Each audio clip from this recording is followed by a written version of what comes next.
It's a secret, but it's an open secret. It's plain to all, but only if you see and understand. Then don't you understand this parable? Then how will you understand any parable?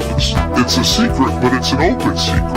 It's plain to all, but only if you see and understand. Then Jesus said to them, don't you understand this parable? Then how will you understand any parable?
It's a secret, but it's an open secret.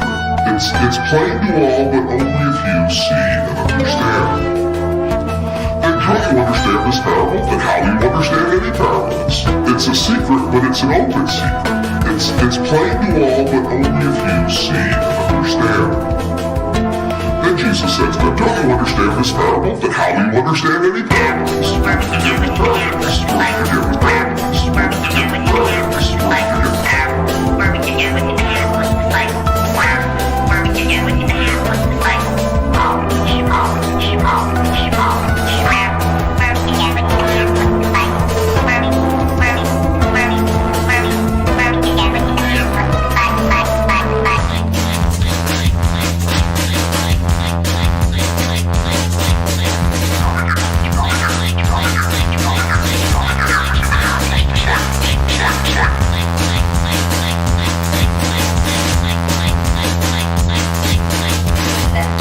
Understand this parable? Then how will you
What the? Why didn't it put me in the right? There we are. Welcome back, folks. Welcome back. I think I got the... Yeah, I did the date wrong. Not good with numbers. I switch up the numbers all the time. Not good with dates. Not good with dates, not good with numbers. Ironically, though, back in my day when I was going on dates with people other than my wife, I was actually pretty good at dates, believe it or not. Believe it or not, the skills that allow you to live stream also help on dates. Asking questions, etc., so forth. What's up? What's new? Well, it's a mcmidweek shuffle. You know, I no longer have work on Wednesdays. I meant to do this a little earlier, but then I got caught doing stuff. And then I got caught not doing nothing. And then I had to rouse myself and say, no, we got to get back at it. I got to keep my streams up so that old Ethan Kahi doesn't pass me in total streams. You know, he's really determined to create a type of rivalry between the two of us. And I've never been one to duck smoke. So I guess that just means I got to get my production up. The other thing I wanted to do, so I'll drop the link eventually. But I want to go back. Well, first and foremost, I was a little disappointed at the quality of the beat from the last stream. So I'm hoping that I can kind of like improve on that. So I'm going to try to make a good beat today instead of a bad, shitty beat. Not that the beat we made was bad or shitty or anything. It's just more like it wasn't as good as I wanted it to be. The other thing I thought about doing was DJing on live stream, but that would include playing music, you know, and I assumed that it would kind of have to be a live only type of experience, so there'd be no playback. Anyway, I want to make a gooder song today, a gooder beat. And then I also wanted to dive back into this video by Brett where he says he's talking with Tayo about the Young, Restless, and Reformed movement. And so that was something I was a part of, and want to see what these guys had to say about it. Want to see what these guys had to say about it. So without further ado, let me go ahead and pull up this other screen. Make sure I share the sound, and make sure I narrate everything I'm doing, because there can't be any dead space, first and foremost. And I probably will rock this at a 2x speed. Sorry. Maybe I should put a banner kind of explaining what I'm doing today. But anyway, we're going to listen to Brett Andres. He's got a last name, folks.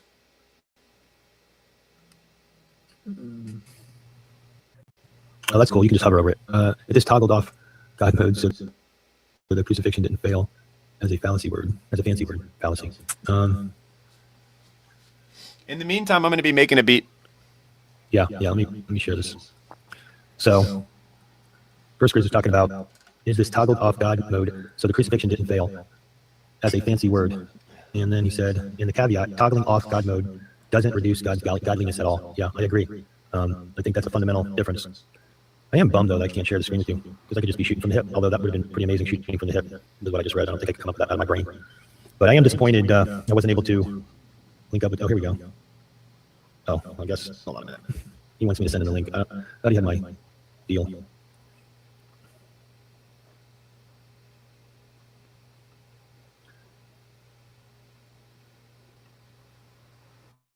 All right. I could probably just, no, that's too much to type in. We'll see how long it takes him. You got to see. Yeah, I see. Yeah, that's the thing. I think he didn't know the channel name, which I find that hard to believe, because I think he was commenting on some of them. So that's why I was kind of surprised. But yeah, I pinned it and everything, man. I mean, come on, you can't ask for much more than that from the rookie. So yeah, I don't know. That's a good point. I don't know how Brett's new to this, but he's true to this. You know what I mean? That was the thing I was curious about. I was like, oh, I wonder who actually subscribed, you know, but I was messing around with it. I couldn't figure out where to find that. But yeah, I think what was interesting about today's conversation is studio community. I was interested about today's conversation because it seems like the people seem to be exacerbated with a lot of the people and the characters and this, that, and the other thing. There he is. Let's see if I can. Yeah, there we go. All right, ladies and gentlemen, without further ado, I give you Teo. What's up, T? Can you hear me? Hello, loud and clear. Nice. Let me know when the mic drops off because I've been having that issue all day. Yeah, I heard that a little bit earlier today. That's pretty cool, though. So you just found the channel? You didn't know the channel? You're not one of my subs? I was subscribed to Brett. I wasn't subscribed to this channel. Okay. Yeah, that's probably a pretty bummer thing for me to be doing, having set like multiple channels and everything, and the people. No, actually, I think that's the best way to do it because you've got a streaming channel and then a channel that you can be a consumer. But yeah, it's a pleasure to finally be able to not just find a channel, but appear on it. What a pleasure. Yeah, that's awesome. Actually, you're elusive. I tried to find any kind of content for you just so I could, I don't know, be prepared for elevating conversation and be like, well, I heard you talk about this. What did you mean by that? But no, I couldn't find you. I think the only thing I found was a PBK rando clips, and it was like a short, and it was you talking to some other guy, and you were on camera in that short, by the way. Yeah. No, my first stream was pretty bad. When BBK We can go back to it. England, and that was actually from where I was living at the time. Is that right? I feel like this was better than my first stream. Quick research. That's a good sign. Oh, he says, wait, I didn't see. This is the thing, man. Grim, I am not on Discord. I think I said this before. I'm just like weird about being on some of these platforms. Discord and what's the other one? Signal. Right on. Yeah, well, yeah. So like I'm like just too much digital footprints in so many places. I'm not no big deal. Whatever. That's right. I did have the. You wanted to know how's MI6 treating you? Well, given the fact that you didn't find much on me, pretty well. He says, Grim says, Teo and friends at Chino secret footage $75.99. There's the grift. Lockhart grift order. That's what I said.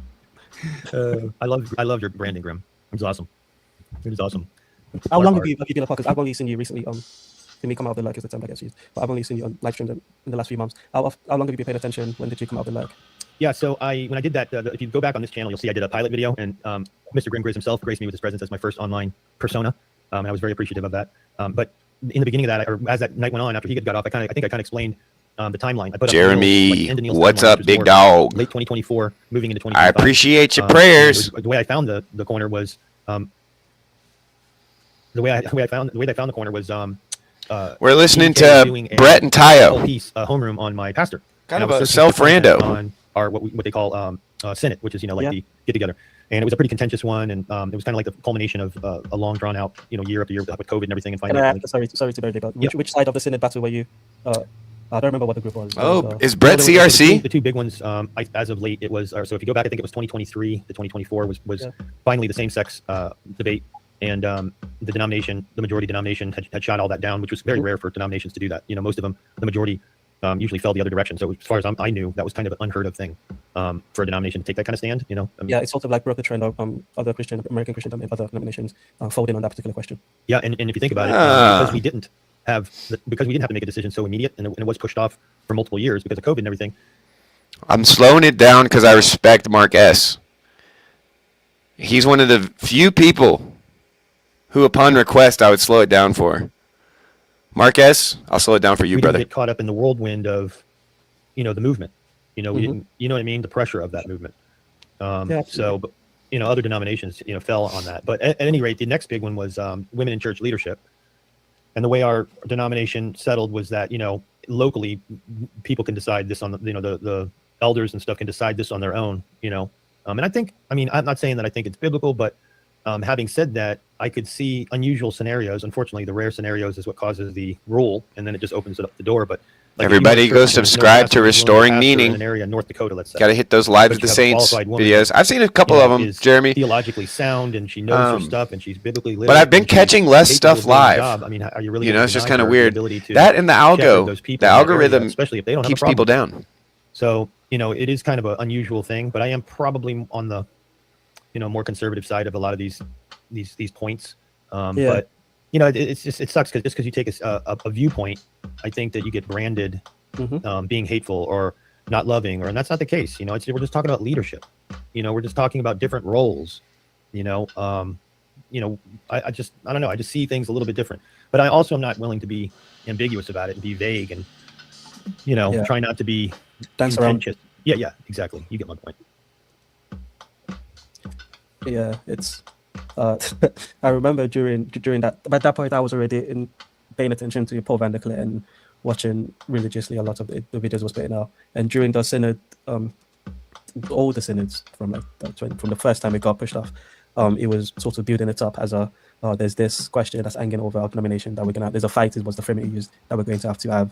And then when the fight came, it was a lot of us people that were called TLC addicts, for lack of a better word, were very much invested in this relatively small denomination in the US, and how they're going to come out of this fight. And for reasons that you mentioned, you've seen other denominations go through it and see how that played out. And there were also, the broader cultural trend that was going on, and the counter culture to that was playing out in all of the fractal ways that Peugeot likes to talk about. And the CRC was also like a good spectacle to watch this live drama play out as well. I know you being in it, I'm sure it's more traumatic than spectaculars, but for a lot of us, we were invested because there were a lot of lessons to be drawn from it. Yeah, I think that's. I've done this before, Yanni, and it makes sense. I just prefer starting with the beat. CRC being such a small denomination in a sea of Protestant denominations, and how it's surprisingly easy to make a drone. What it has gone through in the evolution. Like Paul does a great historical. He had one of his multiple homerooms where he talks about the history and the evolution and the Dutch and and all that stuff. But it's not a bad idea. Maybe I'll do that for you, Yanni. I think what was strange for me was to find this little corner through my pastor, ultimately me searching him for the Senate and finding Paul and liking the way he articulated it. It was pretty funny the way he built he painted the scene and set the stage, and and he kind of heroized him in a way, the way that he was portraying it. It was humorous, you know what I mean? Because I know him as a pastor, and he's a very humble man, but he's a great leader, so he's able to stand there and find ways to, he knows how Senate works and how he has to go about it and how he has to lay his case out and hold back, let's talk, and there's these rules in Senate, and he played those rules perfectly. And so he just, I think PBK said, he just wills these things through, you know what I mean? And his big push is discipleship and church planting. And that's probably going to be since we've gotten through some of the heavy stuff, that'll probably be the most contentious thing at Senate this year. And I don't even think it's going to be very contentious, So yeah, I think I said this to you in setting up this conversation. Was one of the things I'm fascinated by is the young. Hey Epps, hey Olson. And I think I don't know if you would agree with this, but one of the things that I saw play out was a failure in discipleship led to a lot of deconstruction amongst that group of people that was part of that wave of revival into the Reformed denominations, not just CRC, but Reformed in general. And I think it's appropriate that after having the fight to sort of say, okay, we are not bucking on this trend that is led to a lot of deconstruction and the watering down of the gospel. We do, however, have to figure out what it is discipleship looks like in this modern context, and is that a fair frame, first of all, before we move on to the question? Yeah, I 100% agree. I almost want to interrupt you and say I agree every time, at least it was true for me. Let me put it that way. Just to give you a mini little rando, it's my formation came out of the Lutheran Church. There was a huge movement in ecumenical ties to a local Catholic church. Was that Credo, the Lutheran formation? Is that Lutheran or? Yeah, I want to be honest. When the people say Credo, what do you believe they mean by that? Baptism as a baby? I just take it to mean your parents dragged you to this church when you were a kid. Okay, that's a good way to frame that. Okay, so at least I'm not off track. I always have to double check what the meaning. That's fair. I do use words I don't know what they mean. So thank you for giving me a chance to clarify. No, I think it's accurate. So yeah, I would have to agree. My parents, definitely this was part of the deal. I did catechism in Lutheran Church. My brother did not. It's funny because their process in their walk with Christ was entirely different than mine, than my brother. But yet, I was brought in as a kid, went through the steps, which I think had a lot of value. I mean, that's the one bummer thing that I feel sometimes with some Protestant denominations is that, we don't really celebrate mile markers. Like when I did confirmation, that was a pretty big deal, and then I was going to be able to take communion for the first time. So it was like these things were significant because they were placed in significance. You see what I mean? Whereas yeah, absolutely. A lot of Protestants would sometimes they throw the baby out with the bathwater. Maybe they, in my opinion, are theologically correct in their reading of the Bible. But, when you tilt it so much that it almost feels like, it's easy to get caricatured, right? Oh, they don't care that much about sacraments. Oh, they don't care. It's just them in the Bible. And it's good to hear somebody who's like, so anyway, not church. My parents left the battle church, hardened. That's a whole other conversation as to all the crazy stuff that went on in that church. But they finally took us. After years and years of the corner, you won't hear me saying what I think Protestants are doing wrong anymore. I don't want to give all of the aggressive Catholics, Orthodox, and atheists any ammo. I don't want to give them any ammo. Brett's Brett's still new here. He hasn't been punched in the gut after. Remember, I remember one time that I came onto a stream, and I won't give specifics. Some of you may remember it. I came onto the stream one time, and I was like, "Oh, I just want to, kind of play the role of a fundamentalist," and that offended one of the people on screen so much that they basically they participated in bad faith. They couldn't even let me steelman fundamentalists. They wouldn't hear me out, and I was kind of doing it as a half of a joke, and but it was too much. So, but Brett, keep on keeping on, brother. This is good stuff. We'll keep going. 55 minutes of a 2 hour and 2 minute long conversation. I'm working on the beat. We gotta get this monotone drone working for our boy Jan Gall. Stand on a particular issue about prayer. They decided to pull out, and a church or two later, they ended up in a non-denominational charismatic church. And I don't know, as a younger person, or even in my early 20s, it was kind of cool. Like, this was where a lot of people wanted to go. Like, this was a popular church, the Starbucks and the, And the band. Yeah, man, it was entertaining. This isn't the church that I grew up with. Like, to me, the other church was very boring, man. Choir and organs and same hymns, which, they've had this fight since, like, when hymns came to be. It's the same thing. Psalms are boring. We like the hymns. Let's do something different. Yeah. So, but anyway, yeah, and it was a great time, to be honest. I mean, at the time, I was still actively partying and doing God knows what, literally, right? And when I hit my brick wall, I knew where to go. It was my family. They had been through recovery. Like, my dad quit drinking. Like, their life was on a much more stable footing, and mine was out of control. And when mine hit that place, I knew to go to them. Now, I went pretty suicidal, thinking that really there was no hope for me. But the fact that they rallied around me and supported me and just said, nope, we're going to get through this. And we prayed, and it was like, it was clearly my mom, my dad, me, and God.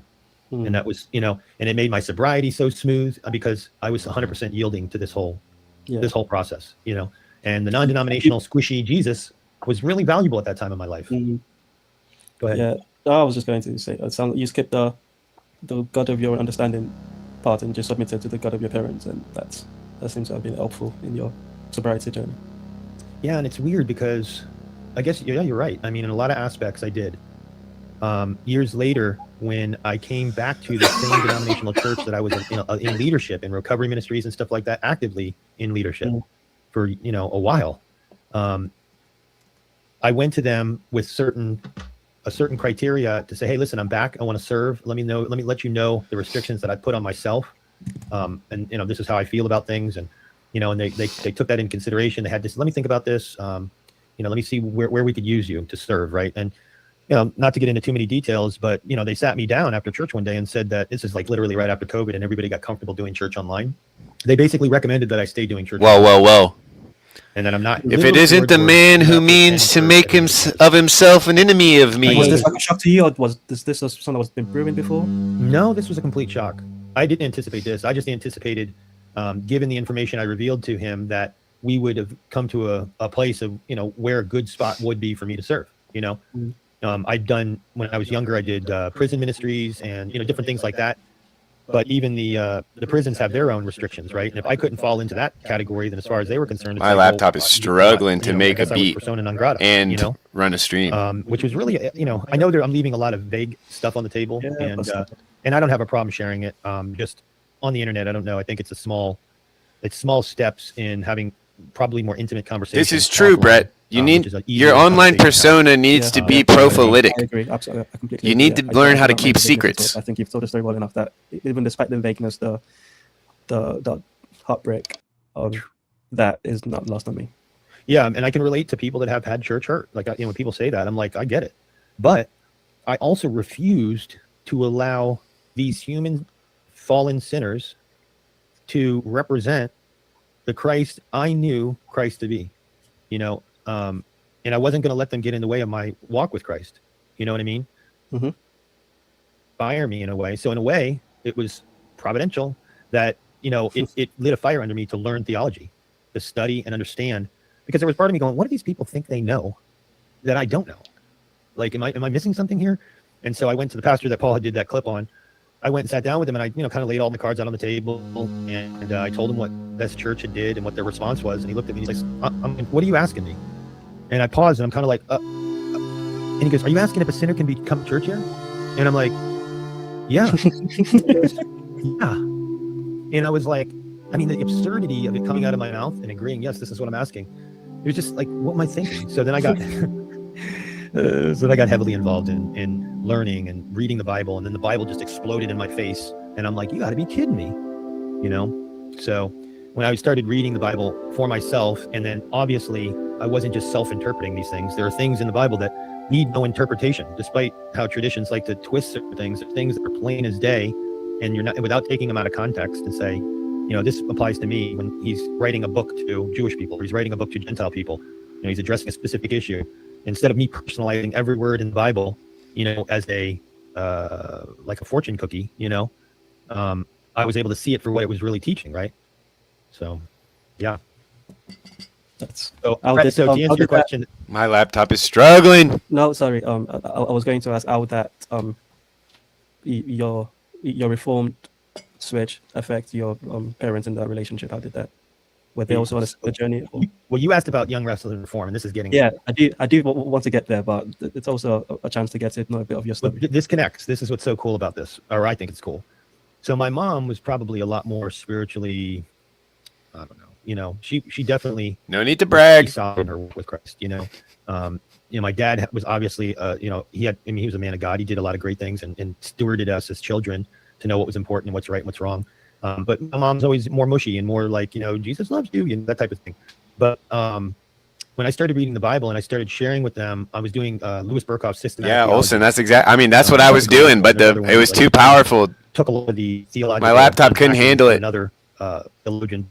Bottom line, it's written to where it's easy. They have a long one and a short one, and I started seeing why the Reformed belief structure made sense. And this is before I even knew what Calvinism was.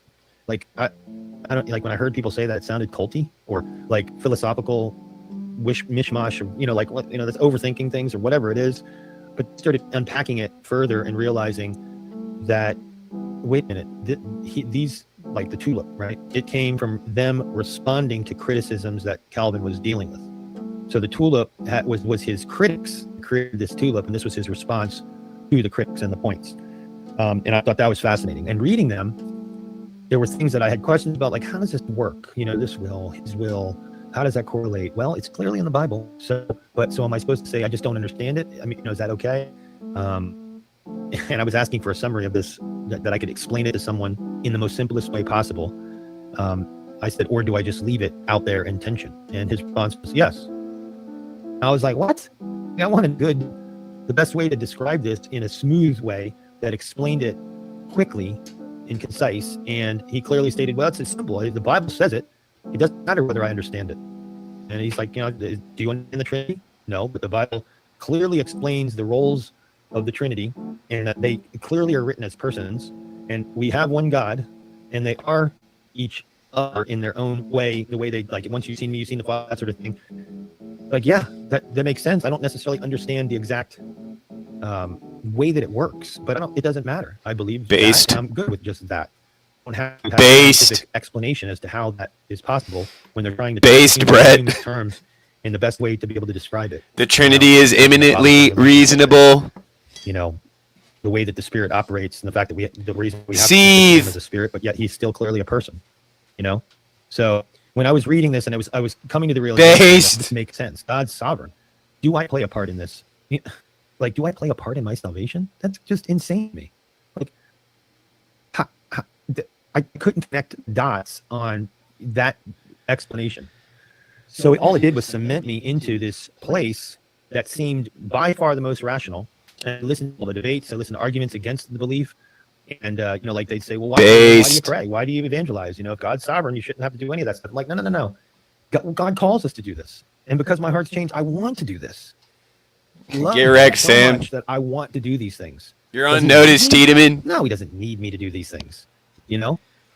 So this really fired me up. Common Calvinist W. Let's go. Heard of the cage stage? No, but I think maybe. I get so fired up. One of my pastors say, he starts laughing. He goes, "You're in the cage stage of Calvinism," and I'm like, "What are you talking about?" He says, yeah, he says, they say that when somebody first figures all this stuff out, we should lock him in a cage and harm himself or others. Semper cage stage. Semper cage stage. Like, I just got zeal for this. Like, I'm passionate about Yeah. this, but he was right. You know, like, I was so zealous that I was going down the road 100 miles an hour and not realizing that there are kids standing on the edge of the road, you know, and even my wind could have disheveled them and knocked them on their butt and made them never ever want to get in that car, you know. Good point. Good point. So that, to me, the young, restless, and All right, we'll relax. We'll relax. I could relate to that. They should have been caged up. Well, you know, in a lot of ways, yeah. But they were just upset, I think, with the fact that once Sometimes you got to get the young guys going, though. Sometimes you got to rev them up, Brett. But Sometimes you got to get them once going. they realized that this stuff's pretty important, you know, and why aren't other people taking it seriously? You know, and do I really want to be at a church where the pastor's wearing skinny jeans and they're playing a rock band and smoke Yes. comes off the stage? Yes, I do. It doesn't even seem like they're taking it seriously. And I remember going through that process, asking these questions, not because of the church hurt from the non-denomination, but considering seriously, what do I think worship really should be like? You know, should it be that? You know, are we a little too cavalier? And here we part ways, brother. You are, you know, hats on, flip-flops, whatever. Maybe not, maybe not. Here, you know, I mean, yeah, I get that. You know, the seeker-friendly movement definitely seemed like a logical thing, you know. But again, baby with the bathwater, you know. It didn't seem like it was a very special thing anymore. You know, the reverence seemed to have been lost. And I looked into like monasteries, like, is there other Christian monasteries? Like, could I just be a monk? Like, just pull myself out of the world and be an ascetic? And you know, That's a good point, Olsen. I mean, that's how serious. Did a couple my stuff. thought We process experimented with some Others- stuff like that. It's really fun to do. Same process, and I think I prefer for the band to not be visible at all. Even deconstructing and reconstructing into Catholicism or Orthodoxy. You know, they want somebody that takes things seriously and tells them what to do, Like we had some what is right. we did some summer camps Yeah, but I think with the Utes. We did some summer camps with the Utes, and it would basically be like a garage show or a house show for like. So it would basically be like the band was in one room and there was like 50 teenagers in that small room, and then there was like a bunch of other teenagers in all the other rooms. That was cool, and it was really loud. Yeah, what's up, Sartori? Dude, I've been watching Sartori on the net. I've been watching old Sartori with OG Rose and the cool kids, man. Brings a tear to my eye. Brings a tear to my eye to see old Sartori up there with OG Rose. Good grief. He's been up there with the Thomas Jockins and the Daniel Gardners. Woo! Good stuff, Sartori. Good stuff. I've been enjoying it. Should you move to Asheville? Probably not. Probably not. If the Lord's calling, don't say no, but seems like you got a pretty good thing going down there in Texas. Well, I guess you could come up here and you could work with like Jordan Hall or something. Yeah, that'd be pretty cool. I think I'd rather work with you, Michael, than Jordan Hall, but that's nothing, you know, that's not to say anything about you or him, really. Had more so to say just with me, I guess. Oh, where were we? Yeah, a lot of the folks around here really butthurt about the kind of low worship, you know, the quote unquote non-liturgical or whatever. Lots of people don't like that. Lots of people really wanting to shit on some honest man just trying to sing music and put together music for the people of God and wherever they were growing up, you know. It's like some poor schmuck was spending hours a week, you know, desperately trying to practice and choose songs and team manage. But, you know, it's probably not taken seriously enough. It'd be better for us to just wear fancy robes and do the same thing every single week. That's more important, probably. Anyway. To go back to your point or your pastor's point about Sorry, Phoebus, this is one of your lot. to give the Also, good to see you here, buddy. Catholic Church as the devil, not to anymore anyway, but to give Rome its due. discipleship you can more effectively disciple someone when you're speaking from a point of authority, and it's a lot less to disciple someone into, as you describe it, living into the tension. Oh, also, I don't think you were doing what I was describing necessarily, Brett. That Christianity and I think Calvinism and Reformed tradition in general sort of they emphasize the tension of You rock a beard. different ways. If you're stuff you probably shouldn't know. Someone who's You might be orthodox. Just the truth of the gospel. They found out that the God of the universe actually cares about them and wants them to become one of his children, and that's blown their mind, and they're zealous, and this needs to be. It's not racism, Phoebus. He's not Canadian. Have to be able to He's find a way to he's channel that CRC. becoming more like Christ. Ultimately, it's easier to do that when there are actual guardrails, and I think Rome and I don't know about Orthodoxy. I don't think Orthodox offers this at all. But Rome certainly seems to offer at least a more tried and tested way of catechizing a person. No, Tayo. Rome does not do a better job of catechizing people. They provide us infrastructure for certain saints to take advantage of. The process unfold. It's kind of like when you open the Pandora's box, you can never put it back together, put it back in. So like when people would say, do you think that Rome will ever actually reform? Well, I don't think so. Do you think Protestants will ever actually come together in true church collectively? No, I don't think so. I just don't. I feel like traditions have anti-ecumenical and heard refused to be let go of. And this is the reason why I'm Protestant, in the sense that every church father I've read, or every debate or argument amongst church fathers, still kind of based though, not gonna lie, still kind of based. The way they argued was using scripture. They literally held the argument up to scripture and argued from that as their foundational law book, so to speak, right? Like if you're in court and you're arguing and you're using, well, the law says this, this is what's happening. And so they use scripture as a mirror to determine whether something is theologically sound or unsound. And it seemed like the church only did this when things came up that were so, that jeopardized the deity of Christ, the Trinity of Christ, while these things came to be, was because people came up with something that was completely anti-Bible, right? And then once it got so big that it was political, then it seemed that the church kind of the people figured out how to manipulate results that they wanted to manipulate, and then you ended up with schisms. We're losing viewers. With, doctrine and books dragged in that were never considered to be of as significant as the Holy Scriptures, and then they use those to develop doctrine from the books that they know the other side going to have a problem with. And I'm not even talking at the Protestant time at this point, right? You people in the Catholic Church both debating this thing. Some of them were willing to go to the extreme and take a stand, and some weren't. And the ones that didn't stayed in there, even though they didn't believe, but they were potentially afraid of getting burned or labeled a heretic, or who knows what their fears were, right? So they stayed in the church. They thought, I think it was the Jesuits. I don't know. There was a lot of movements that thought they could reform the church. No, Brett, I'm loving this. I'm loving this. Don't take my commentary as a critique. I'm enjoying it. This is good. This is good streaming. And speaking of earlier the general was mentioned. Listen to that in your car and hear what you've done to us. Oh, I don't care about any of that, Grim. I'm probably too close to the mic. That's what I imagine is going on here.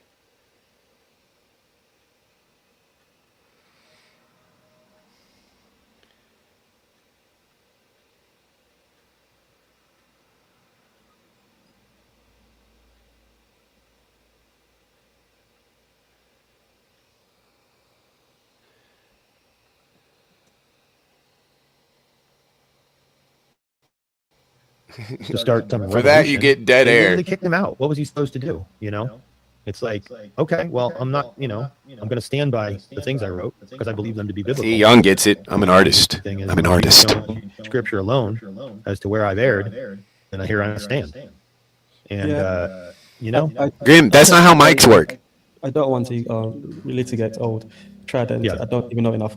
First of all, but what I am interested in is given the unusual pipeline in which you're going to this owner, which is through your pastor, which unless you're unless you're people from Paul's church. I think that's one of the first time I've heard someone come through that pipeline. And of course, you're a reformed. How do you feel about the metagelical nature of the corner as opposed to the reformed tradition? Yeah, it's sometimes difficult. I get a little. Let's see, how was I described? I don't mind a little clip. I don't mind a little clip. Saucy, all right, spicy. sue me, Graham Grace. I don't mind a little clip. But when somebody says something that I feel mind like a little clip yeah, with my it's clap, if you know what I mean. A little clip with my clap. I never minded that. But I know some of it's abstract, and some of these people have come from either a Pentecostal background or a Big Eva background, and they've come to a different conclusion. Big Eva. Big Eva. thing about me is that despite My name is Big Eva. I also know that God's God, and I don't think I have it all figured out. Just I don't think anybody else has it all figured out. That's what I like about church fathers, because it's like I love Augustine, but he wasn't always right. There's stuff that he said that I think is like, what? Whoa! He contradicts himself until later. Arguing with Augustine, my guy, to where he was able to lay certain things out very clearly.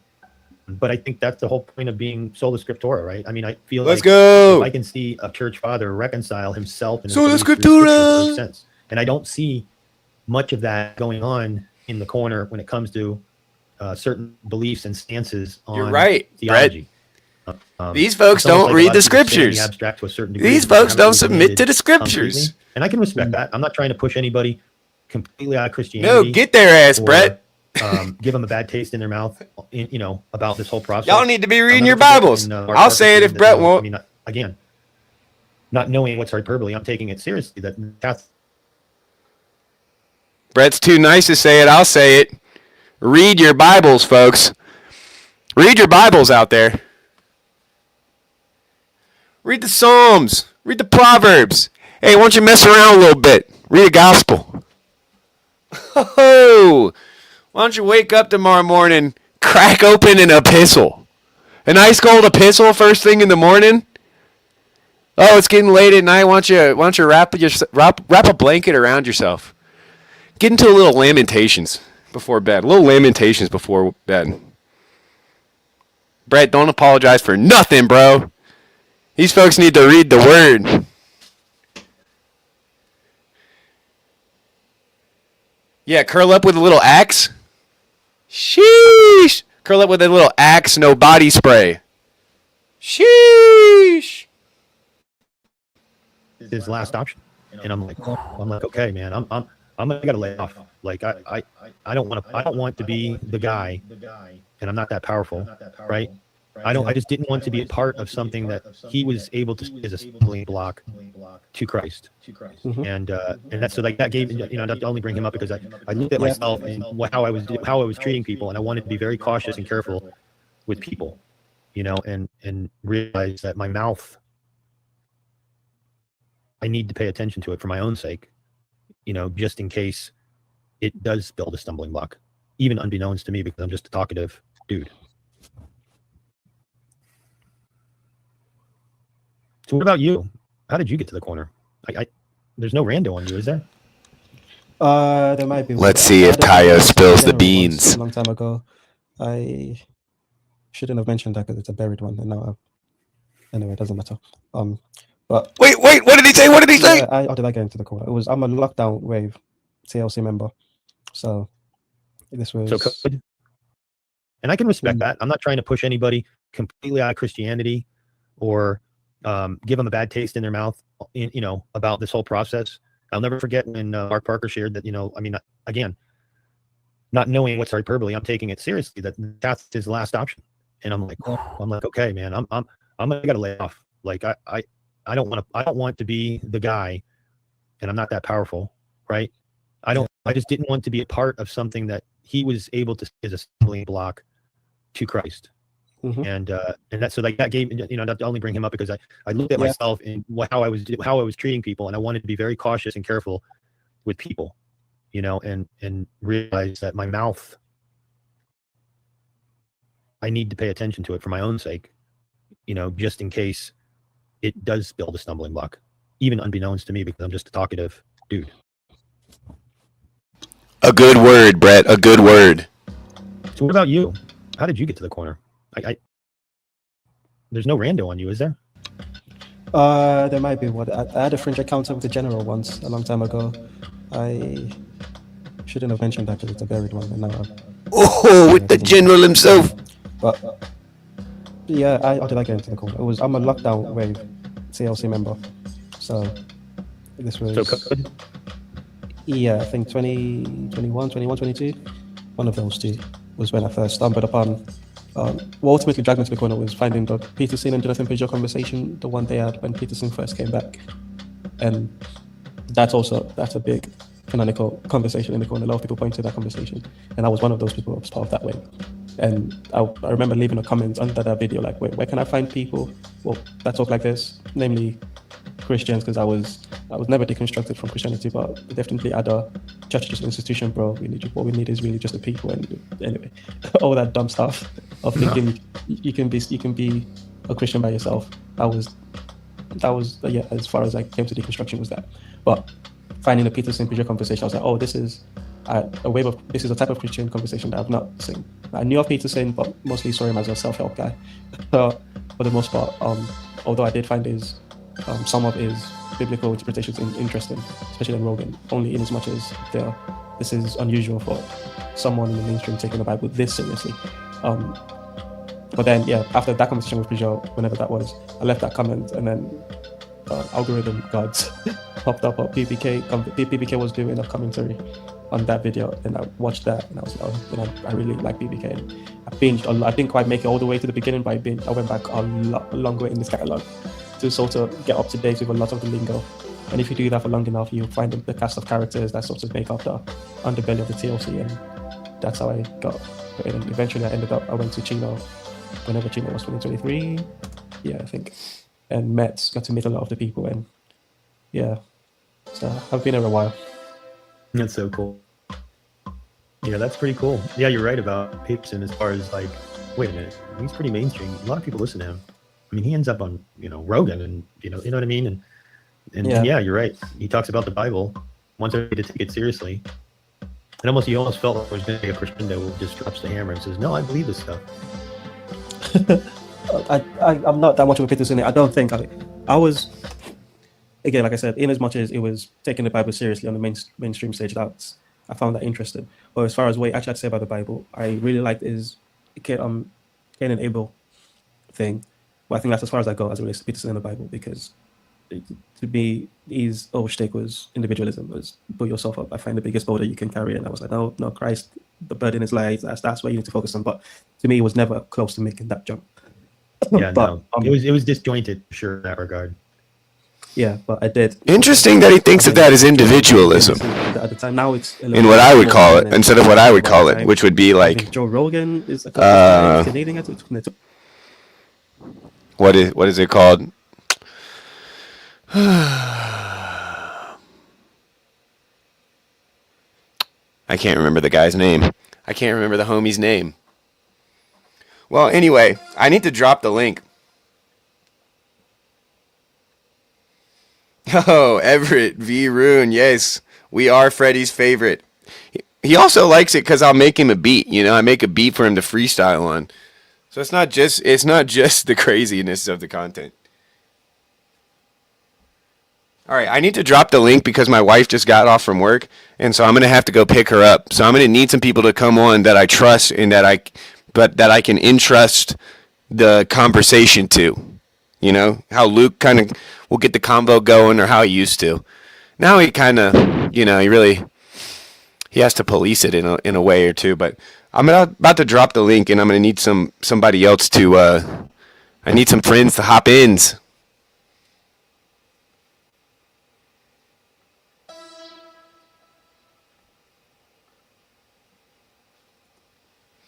No, honestly, I need to pay Freddie.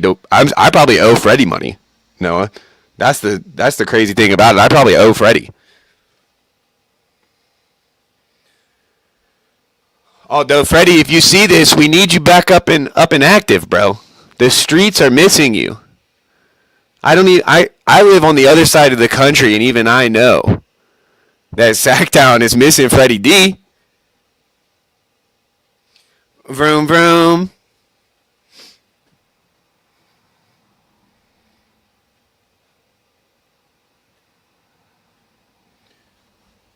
Yeah, he's paying me in. Wait, am I paying him in exposure, or is he paying me? It's a complicated deal, Noah. Okay, I probably shouldn't talk about it publicly.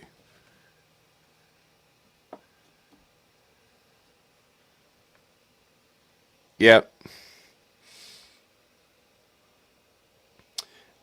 I really miss the Freddie and Paul show. You know, that's a lot changed in the world when we stopped getting those regularly.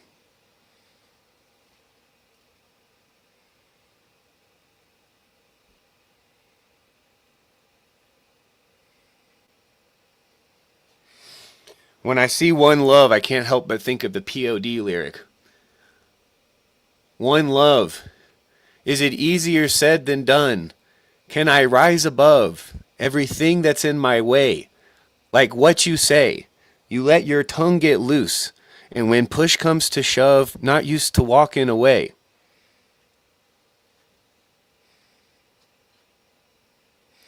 Fleabis, stop trying to be related to everybody, all right?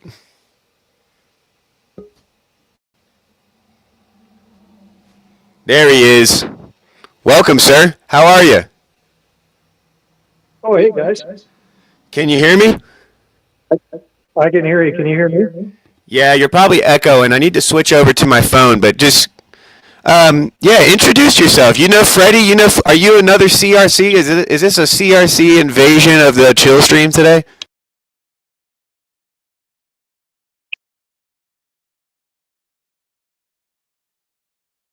Must have a bit of a delay. Did you I catch think any of so. that? And I don't know Freddie, but I've watched a lot of his videos. I'm just making supper for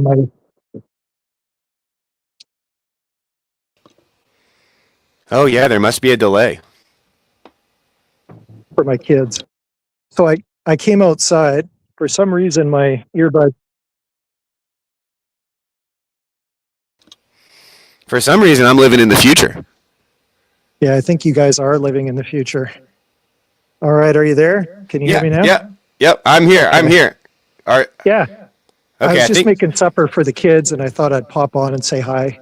Oh, well, hi. I'm.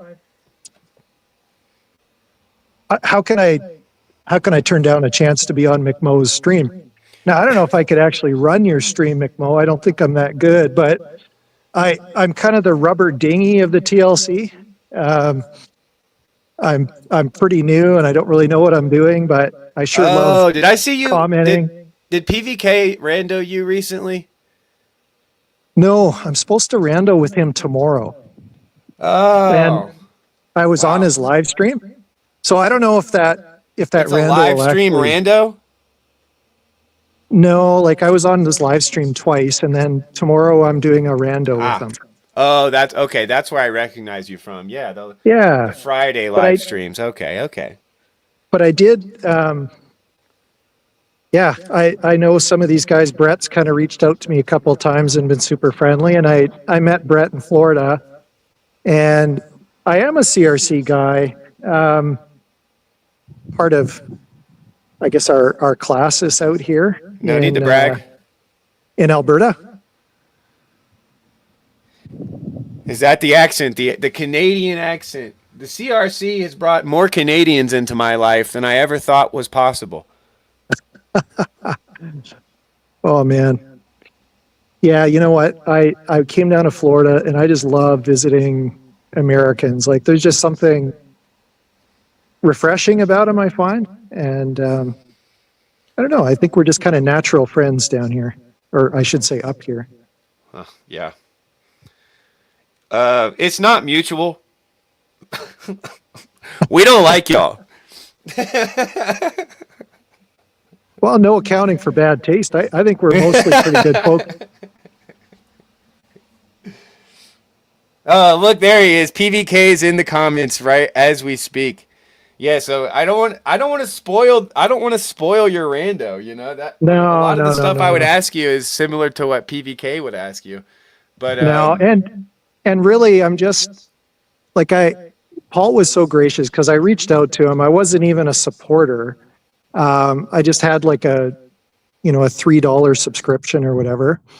And I asked him if he'd rando me, and he said yes. And I thought, well, that's not really fair of me. So I decided to support Paul because I love what he's doing. And I wanted to make a try, get to know some guys on the TLC just so that Paul kind of had something to work with. I see. Because I feel like he's given me a chance. So I got to try to reach out and get to know some guys and paddle my little dinghy around.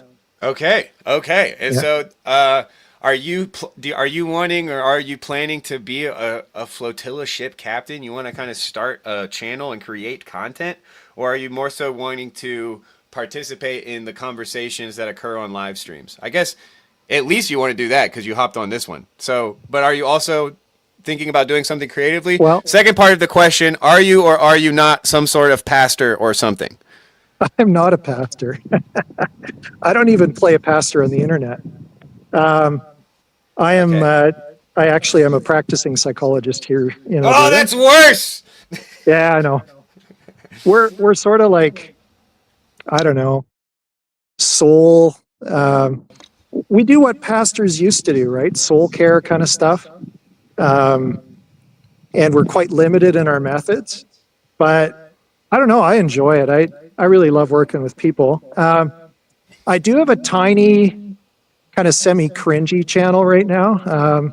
I put a few things on there. So, I kind of thought, what the heck? I've got to kind of break out of my little box here and do something, put myself out there like some of these other guys are doing. So, yeah, I do have a few videos. Okay. So anyway, that's just a little taster, McMo. And A little teaser. I'll leave the rest for Paul for tomorrow. Okay. If, Well, if we'll he'll see. still I have mean, me. let's see if it's a good creative project to kind of try to figure out some ground that would not be covered by PVK. Yeah. All right. I'll give you two things to chew on. Okay. One. So the first one is just video games. What are your thoughts as a psychologist about video games? Secondly, and maybe more importantly, they are related. Yeah. A guy on here, I think this was Matt C, but I don't remember if it actually was him. But he talked about like type 2 ADHD, like diabetes, like it's an ADHD that people are gaining from all of the short form content and the phone addiction. The owie attention sphincter stuff. Here, I got to make sure my pierogies don't all like die here. Whoops. Pierogies. Sorry about that. Oh, I got and my also, fan on. in the meantime, thank you to the Midwest Melogetical for the donation to Ko-Fi. Ooh, nice. Just a Midwest Melogetical. Yeah, feel free to So donate to the Ko-Fi, folks. I got to be honest, McMo. Like I got addicted to Doom 2 back in college, so that was quite a while ago. Whoa. And I came to see video games as like alcohol. Like it's probably good for the majority of people. Like it's fine because they can take it or leave it. But I was never able to do that. So my video games now are like playing Mario Kart with my 11-year-old daughter. Ah, Yeah. so it's familial, it's communal, it's a kind of it's basically like a board game on the TV. Sorry? It's like a board game on the TV. It's recreational. Yeah. Definitely like I love getting together with the family and playing some Jackbox games and stuff, where everybody can kind of, interact in the room while we're on our different devices and stuff. That somehow But- seems extra Canadian to me. It's like Well- snowed in. That's like snowed in behavior. You guys probably don't even know what this is, but I played Crokinole with some of my relatives last week. And Crokinole, or actually it wasn't last week. Anyway, Crokinole is such a Canadian game as far as I know. So we do love board games and we are snowed in a lot. So, can you tell me about the phenomenon of Doom when it first came out? Because I know a lot of people who were like, wasn't Joe Rogan obsessed with Doom? I'm young enough to where that was like not an option for me. Like I never played Doom, so never got addicted to it. But whenever people talk about it, they talk about it like it's vinyl records or something. Like it is or like live shows that were you had to be there kind of a thing. Um, No, I feel like it's, I don't know. I mean, it's sort of like how people love Stranger Things now. You know, there's all the music from '85, and I think a lot of us, those things are so cool to us because of the age we were at when we were doing them. Um, Doom oh was just wow! the So first. it's like a teenager thing. Doom's part of that Yeah, too. yeah, Uh, and it was the first game I played where you could like respawn in the place where you died, and I was more used to Jumpman or something where you have three guys, and then once they're dead, you're dead, and you just start over at the beginning. But Doom, you could like respawn, and so you could finish levels. It was almost like, I think that's where it hacked my brain was, I didn't have to go start right from the beginning again, which was really cool. so we've got some comments. We've got some real nerds in the comments. Gankenstein says, "I'd like to think of video games as the modern man's novel. To my understanding, Oh. Doom doesn't really have that element. Although our president of video games, President Foxman, says 100 to that. Um, what but it sounds like you were experiencing it more as like a leisure activity, more as like a. I mean, Oh, it's playing a game. It was you weren't kind of thinking of it as engaging with a piece of art. It sounds like. oh gosh, no. No, it was total mind rot for me, or brain rot, or whatever. It was, yeah, I played it and then I would stay up till like 4 in the morning instead of doing my homework. And so I had to just stop doing it. And my wife was telling me, we used to play a game kind of around that same time called Duke Nukem. Yep, And, I'm familiar. and she said, man, I got to stop playing this game because she's a teacher. So she's walking to school and she sees an airplane and she wants to shoot it. And she said, I can't play that game anymore. So, maybe it's like a new generation thing where you can, pick it up, put it down. But for some of us, maybe because we grew up in simpler times, it's just our brains are more easily hacked or something. It's making me. I'm not the biggest gamer. I kind of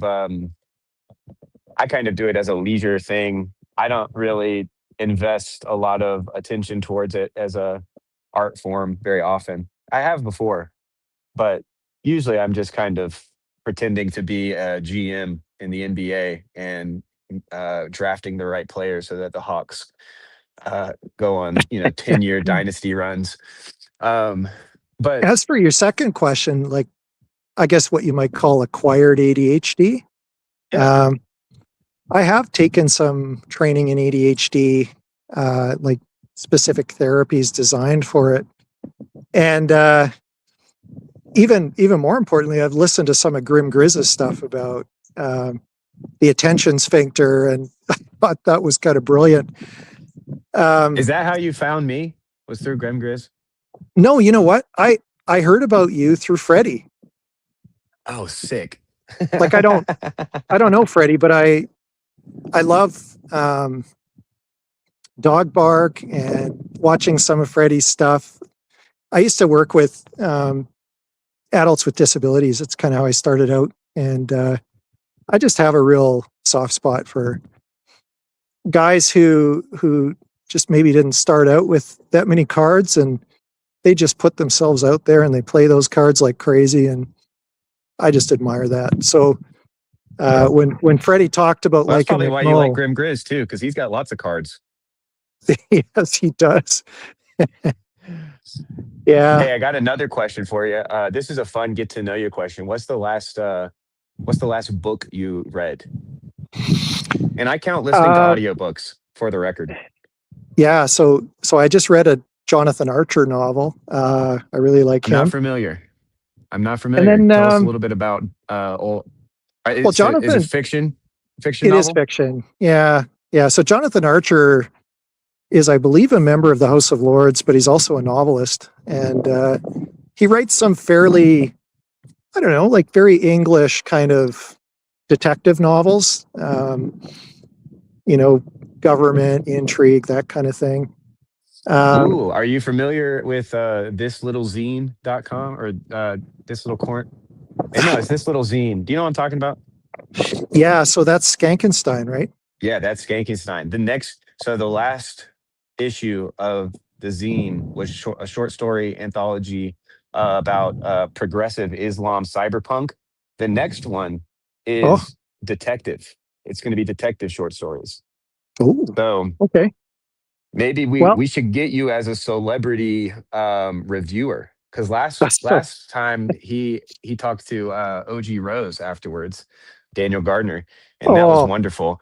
And but if you're a yeah, detective novel fan, I yeah. mean, I don't want to promise too much. Let's see how the rando goes tomorrow. Before we give you the full TLC 360 Well, deal. exactly. I could be banned from the flotilla just as of tomorrow. We don't know.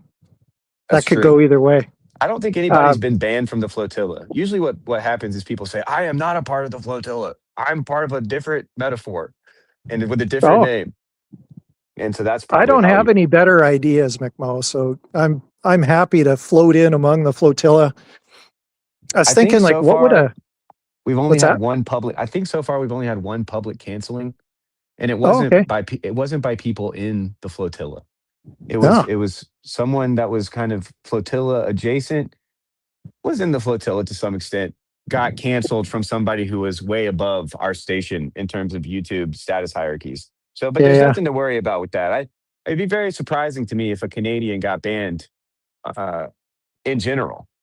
But I I guess in know. a lot of ways, that's how the whole corner got started was a Canadian getting banned for stuff. The Well, that's canceled true. And Canadians. he was another psychologist from Alberta.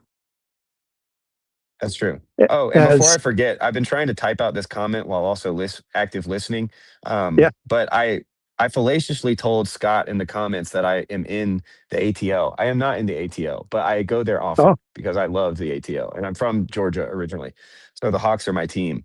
But but yeah, that was a little bit of a callback. So detective novels. I was listening to do you know the rest is history? yep. Tom Love Holland and those Dom. guys. Yeah, so Dominic and their producer have this like spin-off podcast where they talk about novels. Okay. Um, and I was listening to the one on the Hound of Baskerville. And Okay. Yeah. one of the things that they were talking about that kind of struck my mind or struck my salience, my attention sphincter as it were, um, was they were talking about how it's very kind of uh powerful or impactful in a detective novel when there's these kind of punches of mystery where there's this and in the Hound of Baskerville it's where this chapter ends with um we found footprints and they're like, was it a man's footprints or a woman's footprints? And he's like, neither, it was the footprints of a tremendously large hound. And so it's like Yeah. this dum dum dum moment. And there's a bunch of I remember when I was in film school, when you're trying to like write a short film, you're really looking for that kind of like punch, that like twist or that mystery.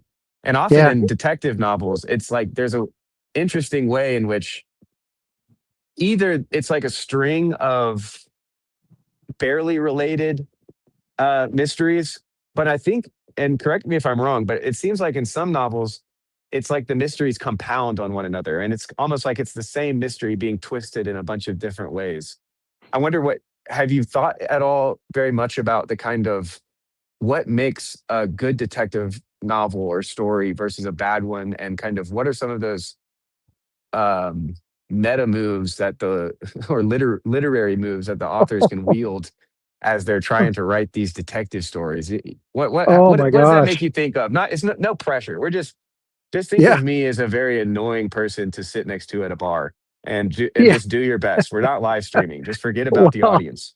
I'm more I'm more thinking that um, you've been to film school and I'm I don't know. I don't even think of myself really as a particularly intellectual person. I just like people. And when I read a detective novel, I love all the little kind of subplots going on in the background, characters kind of conniving in the background. But Some really, I sneakiness. don't. Yeah, I don't give a lot of thought. There's a meta-Freudian point to be made for you being a psychologist and being Come here, bud. intrigued by the sneakiness of the characters. Yeah.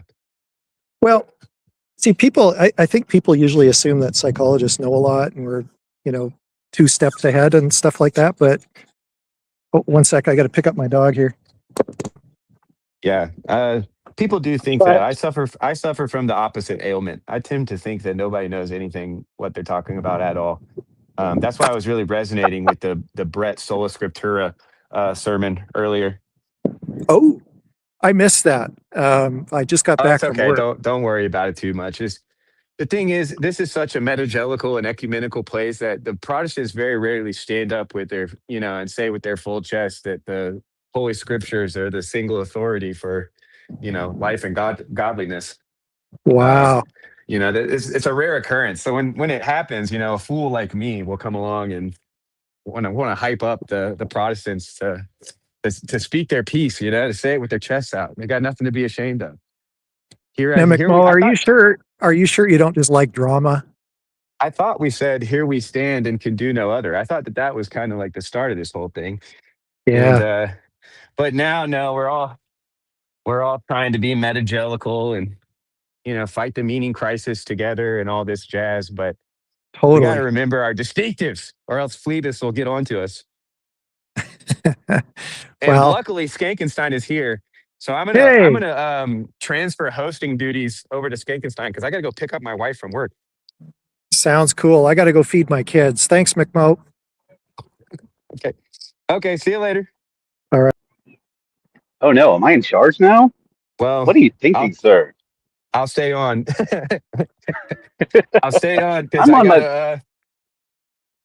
Well, what did you come on for? What did you come on for? I came on to say hi, see what's Okay. going on. Yeah, No, I thought and I was also trying to. Philly ever was on the outs. If you want to keep things going and need somebody to bounce off of, I'm here to be bounced against. Well, I could end the stream, and my service is about to get so bad that I probably should. But Oh, we just lost you, so I can't hear. If you're trying to make noise, we are not getting any of it.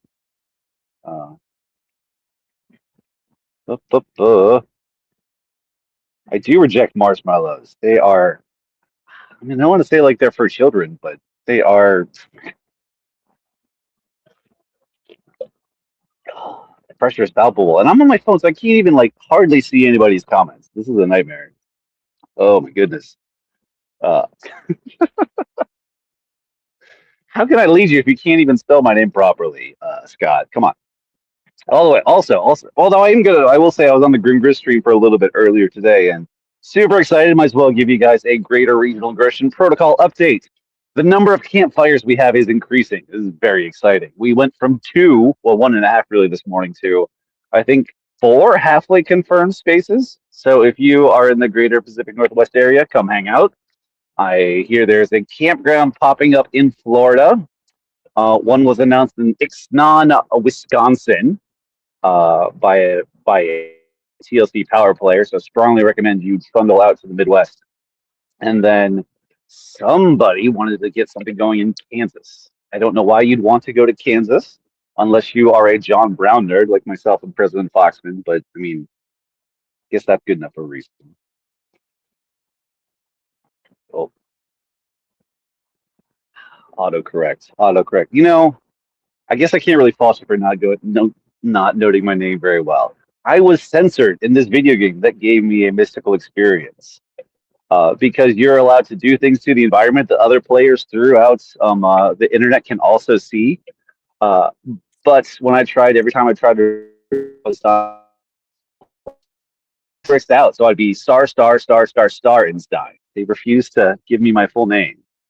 Thankfully, they have fixed that and found their cojones for the sequel, and the full skank has been restored. Oh, the full McMo has also been restored because I'm now back in Beautiful. a place where I have a little bit of cell service. Sorry, That was You my showed up at the right time, man. I just recently wound back dude. to Kojima, and I was about to kill the stream with nerdery. Excellent job vamping, brother. Excellent job. Excellent job. Um, did you catch any of the question I asked Everett? No. Which question? It was about the detective novel. Ask it again. Ask it again. It was a horribly imprecise question, but it was essentially that there's this phenomenon when you're reading a good mystery novel or a good detective novel where instead of it being a series of kind of slightly connected mysteries, it's like a single mystery that's getting twisted and twisted and twisted. Mhm. But there's this thing, there's this impact that makes this like high point, this moment of tension, this moment of drama that makes for a good suspenseful chapter, for instance, in a detective novel. But I wonder if you have any thoughts on like when I guess in the cheapest of language, like manufacturing those types of moments, right? Like I, when you're what comes to yeah, mind with yeah, that? yeah. Like the epiphany, the catharsis. I mean, you sure you can call it manufacturing, but that is what we want in any good story. With the detective novel, like it's a little bit more manufactured because they are constructing a particular mystery and guiding you through in a way that hopefully makes that final revelation like pop all the more. That's kind of, I think that's why they're so. I don't want to say it's such a derivative genre, but it's a very simple kind of like novel structure that an author can write like 30 different volumes on, and people keep reading and reading and reading because it gives you that kind of cozy sense of discovery and of learning. And there's also in a good detective novel, I think there is a sense of fair play where the author has to both keep it mysterious, but also do it in a way where you can figure it out if you're paying enough attention. Oh, I just realized there's a great children's mystery book that was very popular in my household as a child that I might need to do a stream on. For those of you that are familiar with the illustrated book, The 11th Hour, which is about a giant banquet full of animals at this enormous English manor house. Phenomenal mystery. I'll have to find it. Um, but I mean, with any good story, you want to construct it in a way that really creates this felt kind of emotional punch. Um,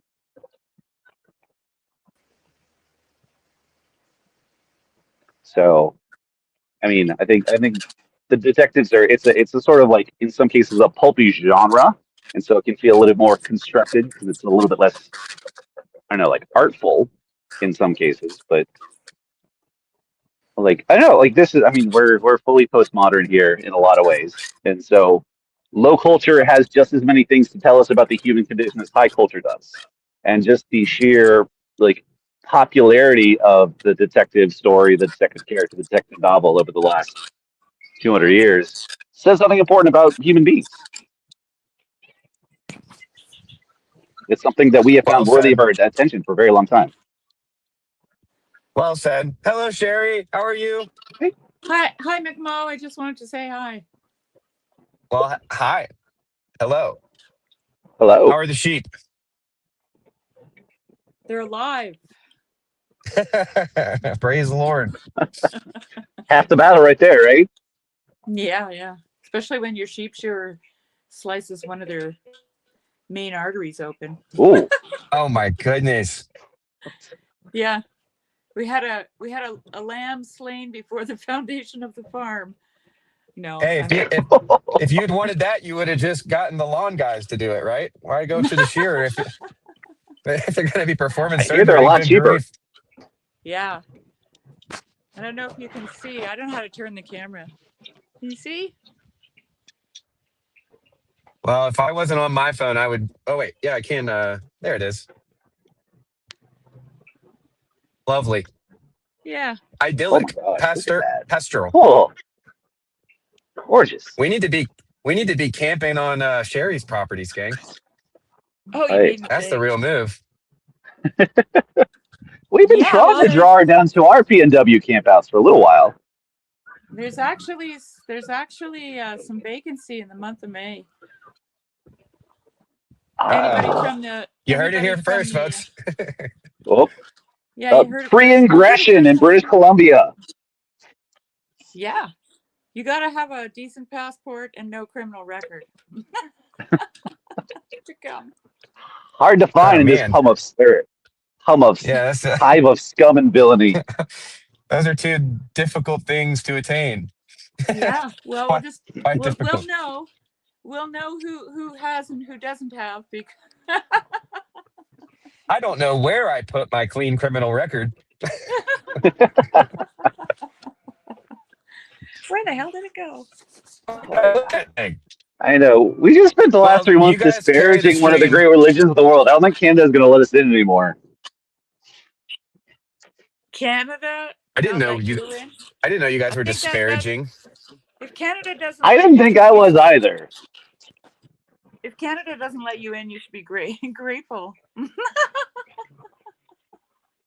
I'm worried I about was them in Canada not last letting. May and had a lovely time. I'm worried about them not letting me out.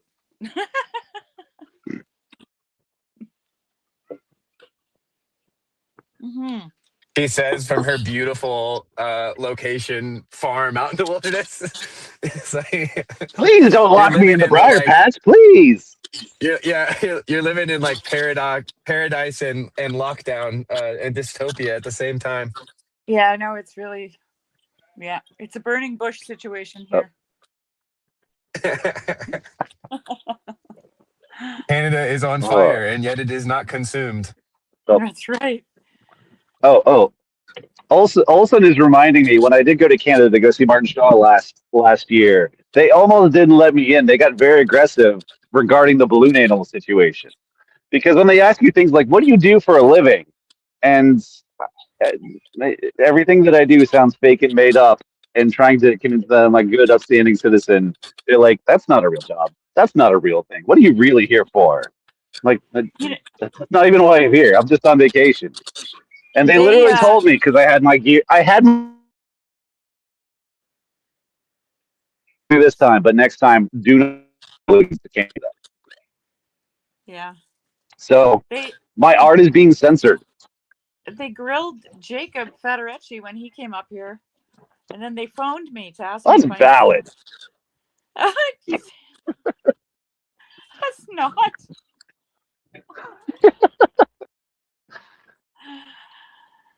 It was before the war. No, even before, he's a man who's not very shy with his opinions. No, he said he was coming to visit a friend, and they asked him how he knew me, and he said Oh, yeah. online. That was the kicker, right? So then they were like, "Oh, does she know Yeah. you're coming?"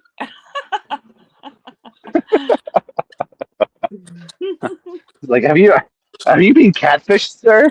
It's like, no, my Yeah. girlfriend's in Canada. My Uh, friend. He said my friend. which, I mean, to be fair, I run into all the time want to describe things I'm doing online with you guys. And then like, yeah, no, go, like, or even like just the local fellas. Like, oh, going camping with my friends. I'm like, who are your friends? How are they friends? I'm like, is friend not enough? Yeah. You just have to say family reunion. That's all. There you go. Yeah. Going to a family reunion. It's not a lie. I have family in Canada, Ontario, but still Canada. Mm-hmm. Where did McMo disappear to? I believe he is on his way to pick up Miss Mo. So I don't Miss know. McMo. Mrs. McMo. I see.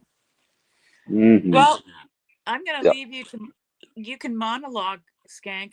You can, Okay. I just wanted to get on and say hello so that, because we have a running joke, McMo and I. Every time I would jump on a stream, he would end it. Yeah, we're wrapping this one up. Sorry, guys, we're wrapping it up. No, I'm Are just you? kidding. I'm just kidding. I had to pick up my wife, and I had to apologize for being late for streaming instead of being responsive to her text messages.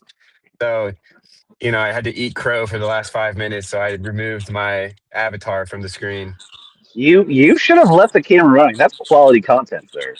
Yeah. Well, She asked, Give her actually, give, you. give she her give asked her if a I wanted voice to let my nerdy distributor. friends hear us fight. She said, "Do you want your nerdy friends hearing us fight?" I was like, "Whoa, now, Yes. whoa, now." Yes.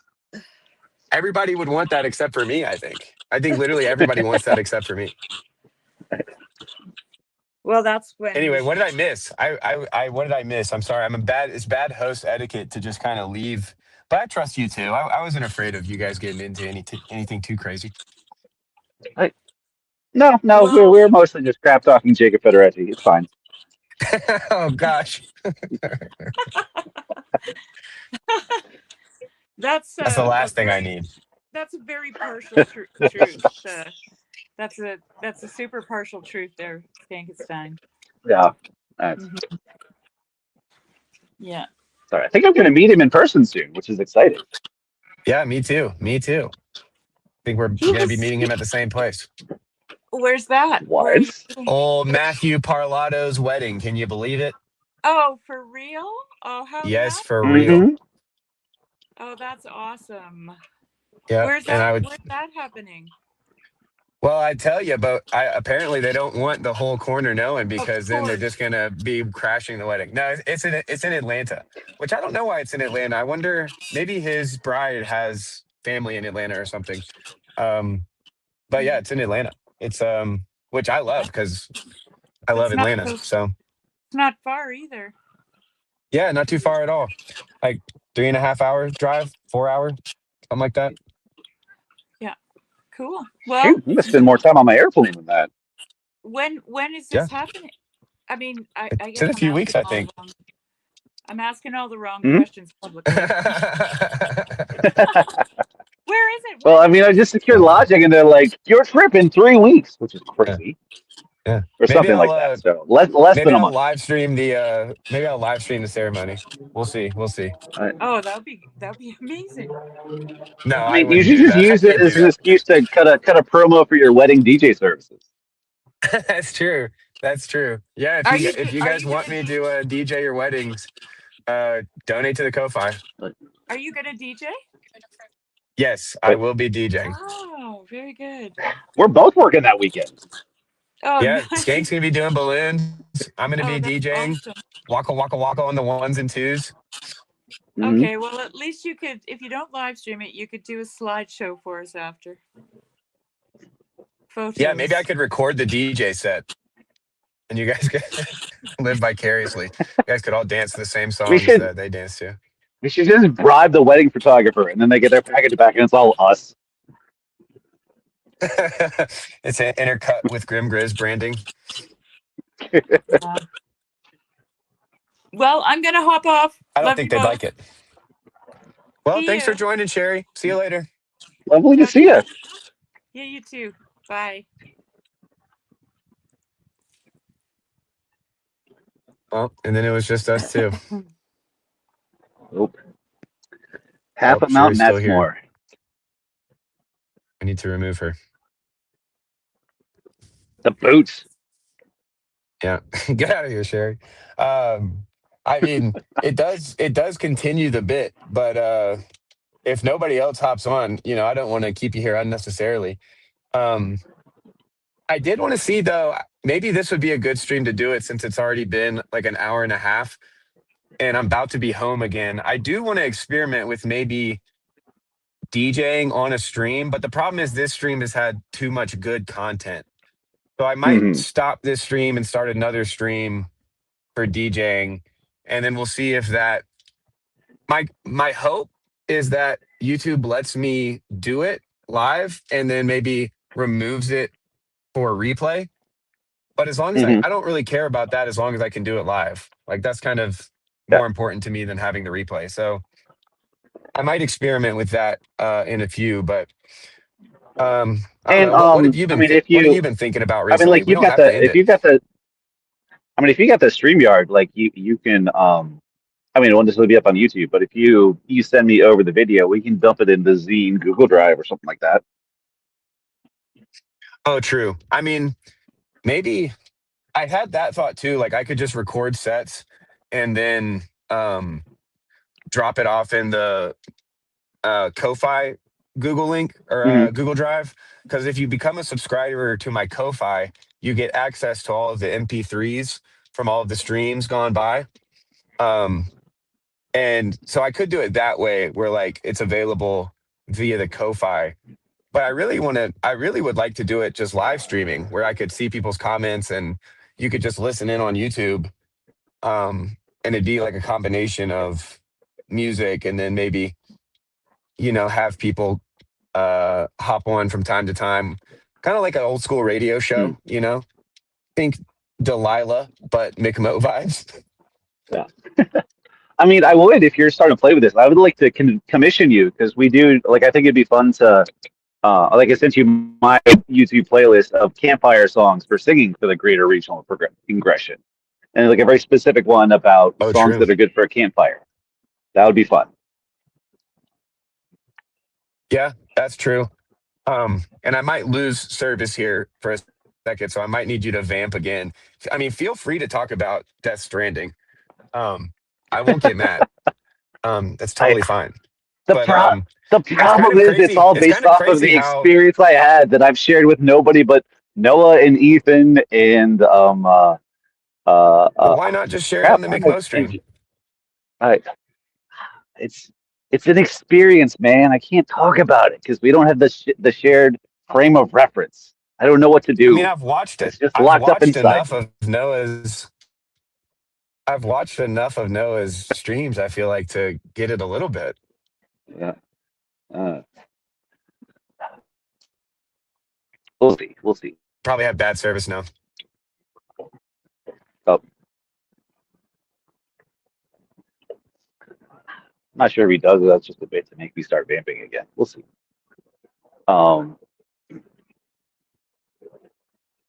Hey, Now. we all could use some savings, bro. Tell me that you've lived here your whole life. No, not yet. Are you married? No, no bad habit. No bad habit, eh? Well, what do you chew that tobacco for? For nothing. Nobody's fool enough to pay me for it. Well, tell me, how far is it to the next crossroads? Follow your nose and you'll come to it. Follow your nose, follow your nose and you'll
Welcome back. See, part of the problem is I wasn't kidding when I said it was a mystical experience. And one of the things is it's just when you have something that's akin to private revelation, again, that's really, really pretentious. I recognize that. But it is part of the whole deal is you're like, at least for me, like when it happens, like reading a book or counting some other piece of art, is I'm just always at a loss for words because it's about an experience of a particular art object. And you experienced it. And again, also part of experiencing an art object is your experience is coded by what you bring to that art experience. And so it's moments like these that I'm just really struggling with uh, I know it's just a really kind of like profound, almost like tragic disconnection, because it's in profound moments like these that you're really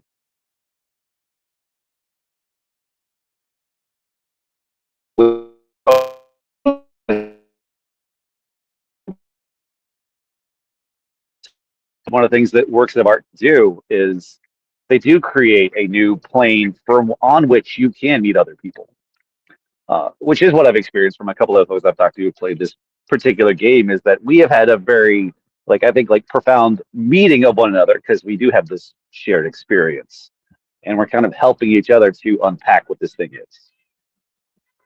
But, and this is all, again, like, if you want to get a glimpse of what we're talking about, go onto President Flaxman's page once you're done here and take a look at his videos about Norman Reedus and his amazing fetus, which, because this thing is just that goofy. But it's interesting Well, because can you it's a give us a game little that's bit? yeah. And let me kind of like give you like a little bit of an idea of what I'm talking about here. Just tell us But again, about the like, game. it's You don't have to tell us about your yeah, mystical experience, but uh-huh, tell us about the game. sure.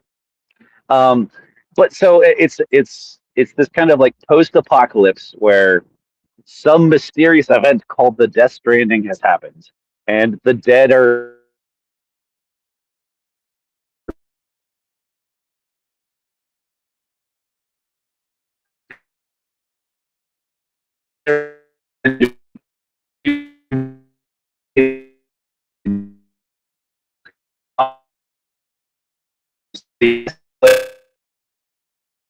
destroy your city.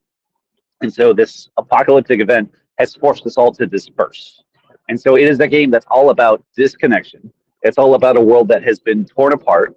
One of the like, I don't know, like, biblical archetypes. It's something like a flood, where like the whole world has been kind of washed clean, and your job is to try and help kind of build the world back together. So your job is to run back and forth between the different human communities and uh, try and take all the, like, the people that have all been scattered and try and like bring them back into like one unified community. And the game is sort of like, it's been accused of being a walking simulator, which is kind of fact that like the whole world is blown apart, and a real core part of the game is literally like learning how to walk again.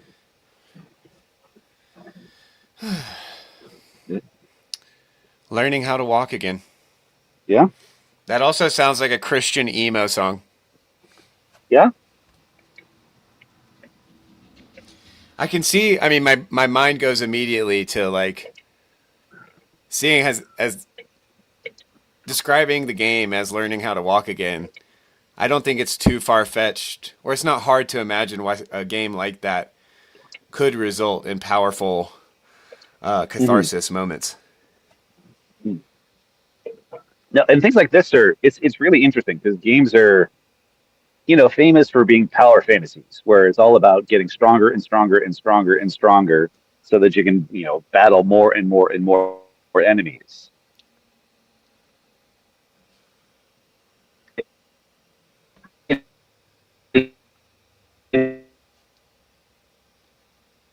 Fragility because you're so used to this thing being a power fantasy.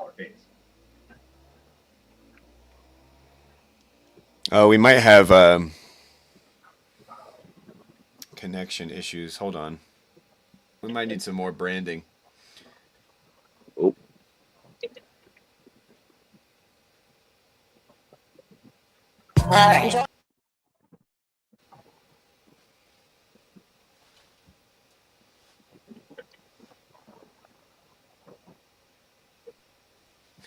Did it not play? Are you? Oh, no. I guess it was The branding didn't there, play. and then I saw him. Oh no! Everything is ruined. Enjoy and finally last one. There's no art for the corner. If you're a smart person, if the corner helps you, and then you go and make art, that is not art corner. That is just art you made. If you make art for the corner, that's just called garbage. Just pick it up, put it on your fridge, your grandma laying it on the fridge. That's not for us. If it's art for the corner, it's art for the garbage. Okay? Art is just art. Period. If the corner teaches you, if it helps you see something more clearly, and then you put that into your art, and then people like the art, great. If you make art that only can be viewed by people in the corner, that's just called garbage and it belongs in the garbage can. And that's just the way art works, okay? Guess what? I've done a lot of comedy. Most of my comedy goes directly in the garbage. Okay, it's bad. It wasn't good. Nobody laughed. My parents didn't even laugh at it. That's it. It goes in the garbage can. It wasn't good. It wasn't secretly great. They did not understand the archetypes I put into it. They did not understand the Petersonian, little thing that I was doing. None of that is true. It was garbage that went in the garbage can, and then you started over. So you're not going to make art for the corner. You're never going to have our own art galleries. This is not how art works. The Broken Clock Tower Discord is going to clip the hell out of this little rant. It is going to become branding. Well, yeah.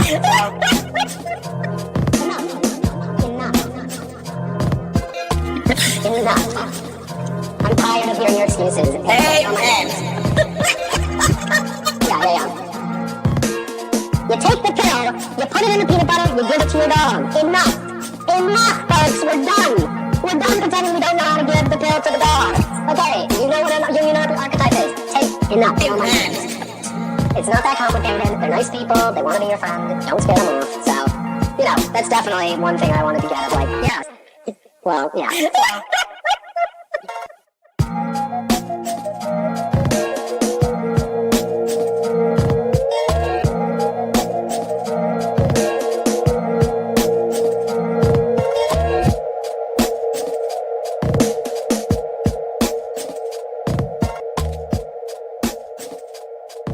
Enough, folks. We're done.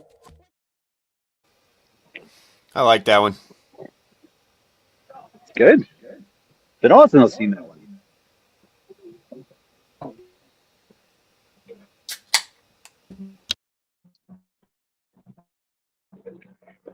Cracking open a cold one. Nice ASMR right there.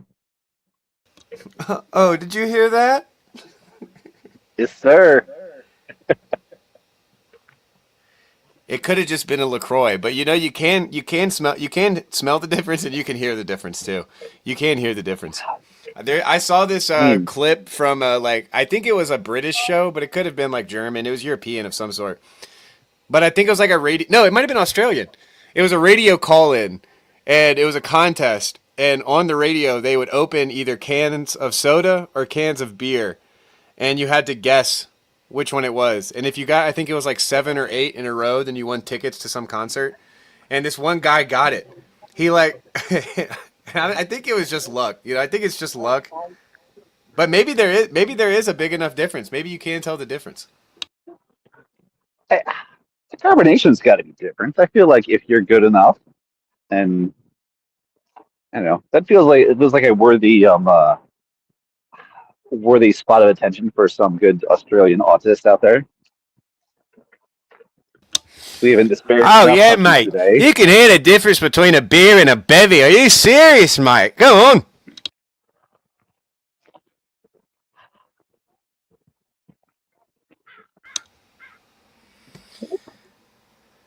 So, are you camping more than normal, or are you homeless?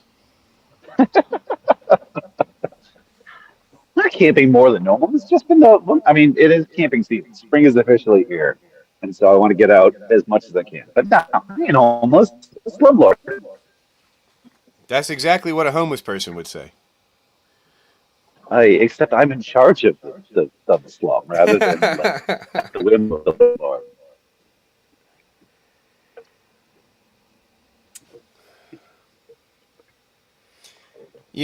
I used to be able to do these and also make a beat at the same time. And I don't know how I used to do that. Well, actually, yes, I do. Yes, I do know how I used to do it because I figured it out just now. Performance-enhancing substances? No, it wasn't that. It was what would happen is I would usually spend like the first hour watching another video and making a beat. Mm-hmm. And then after that, a lot of people would join usually. It'd usually be like 3, 4, 5, 6 people. And so I wouldn't have to talk, I wouldn't even have to be on screen really.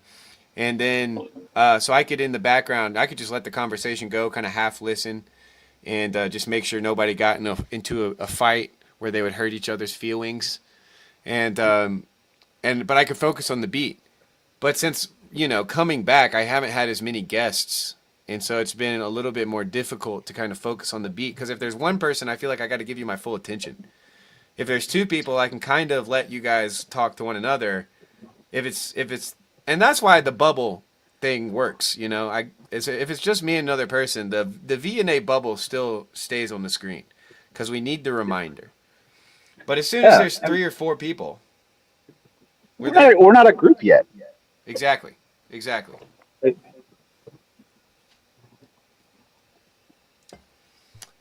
And I've been dropping. I mean, this is a weird time to stream, I think, too. Yeah, you've been doing a lot of midweek stuff.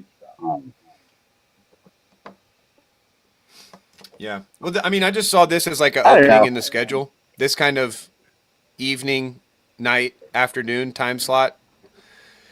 Honestly, this could have been called waiting for really in Chesterton streams.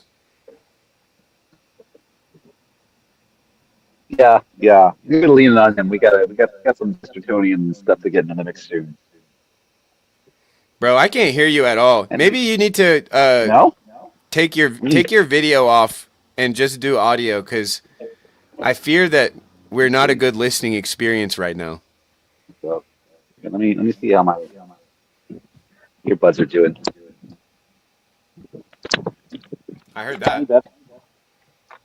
Okay. Let me see. I think it might have just displaced been by the a fart bandwidth. friend who was muttering to themselves a lot.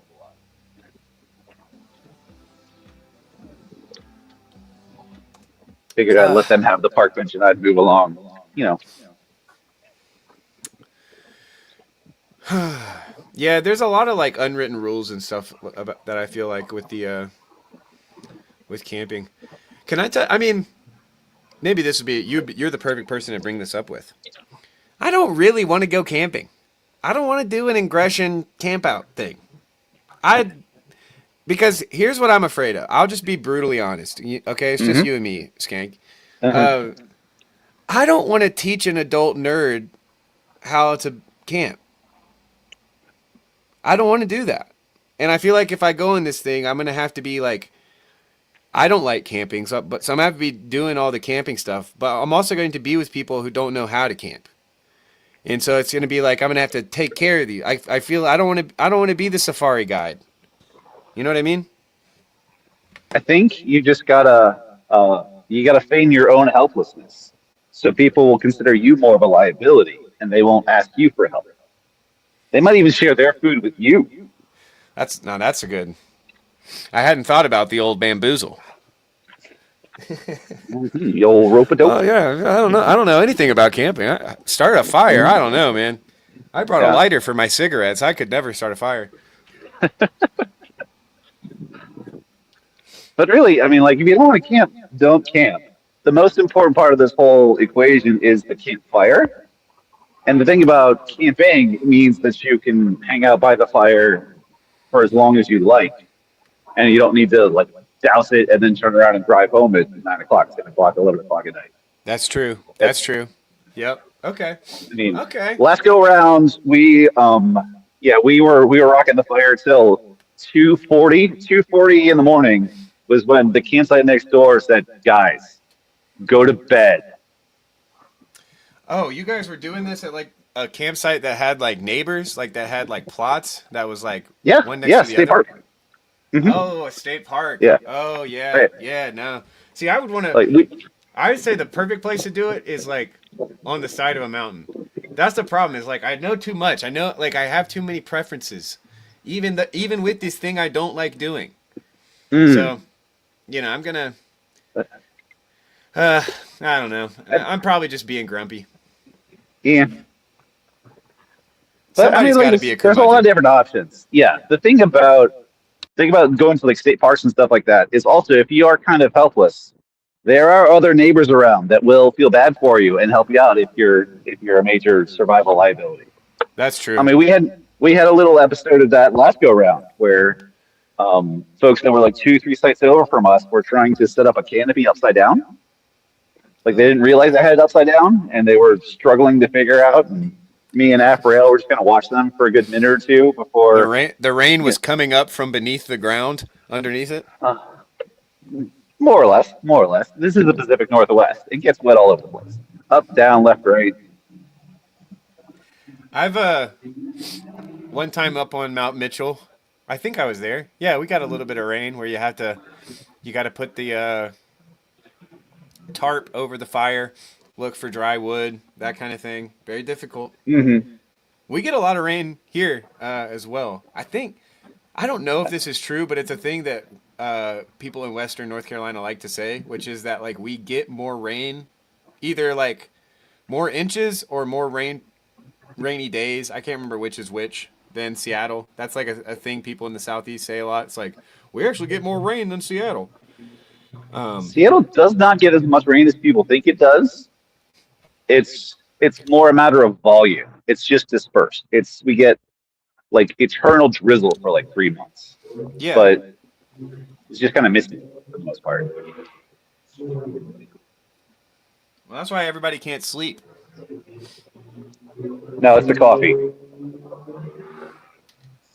That's true. The coffee. I'd probably like that's Seattle. the other coast coffee. I'd probably like Seattle. I'd probably like Portland. I mean, I'd probably that's very slowing down our respective coasts. We can't have too many mats in one place for too long of a time. It creates a problem. This is true. This is true. Although I did grow up with like knowing multiple people that had my exact first and last name. You probably did too, honestly. I wouldn't be surprised. I've met a couple, like 2 or so. Yeah. We That's can't, crazy we to can't me. all be parlados. Well, exactly. I think of your last name, which I'm not going to dox you, don't worry. But I think of your last name as Noah says, "No offense, McMo, you'd fit in out here." That's funny. I know I would. There was actually a Savannah to Seattle pipeline. There was a lot of our. Yeah, I actually have connections to Seattle, but also there was a lot of connections between like our church and the kind of big Eva scene, and and specifically the musicians of the Mars Hill worship bands at the different campuses. Well, I mean, they were kings of the world at that point in time. Oh yeah, 10 and years or don't so. you believe that I loved being friends of those guys. But what I was going to say is I think of your last name is more common than mine. So seeing as how we're both Matts, I would have assumed that you would have met a lot more people with your name. But I think that very thought is the reason why there are more of me's than there are of you's. Because people with your last name probably want to look for something more original than Matt for the most part. Who knows? Yeah, I don't know. Do That's you talking about the also crowd have for you. the That's what you get when you stray away from the individual. like? Do you ever go full Matthew, or are you always Matt? My wife and my like the people I grew up with as a child. Yep. Like they all call me Matthew. Every so often I'll have an adult friend that'll hit the Matthew. I am on the East Coast. I'm Matthew. Over here, That's I'm Matt. It's very weird. I mean, No, I pretty much started going by Matt when I was like in kindergarten, and I did the math on how long it would take me to write Matthew versus how long it would take me to write Matt, and I was like, well. I might not be making A's in math, but I know which one will be easier to do over and over again on test papers. So, everybody call you me are the Matt from smart then one on. of the bunch. Very efficient. Yeah, I was a little engineer, you know. I was really concerned about KPIs and the Sounds speed like at that's which I would both take of our the test. heritage. Dude, looking What- back, it's kind of what funny else? because I loved finishing tests as fast as possible. That was like one of my strategies, and I knew that people were like, "Don't go fast. Take your time. It's fine." But I did better when I like went fast. I mean, when you find the groove, you stay in that groove. Yep. Mandy got it. Mandy got the first iteration of my nom de plume right there. Wait, what's that? She know you're from the before 4 time? No, she doesn't, but she guessed right. They're doxing. Noah started trying to basically dox me in the.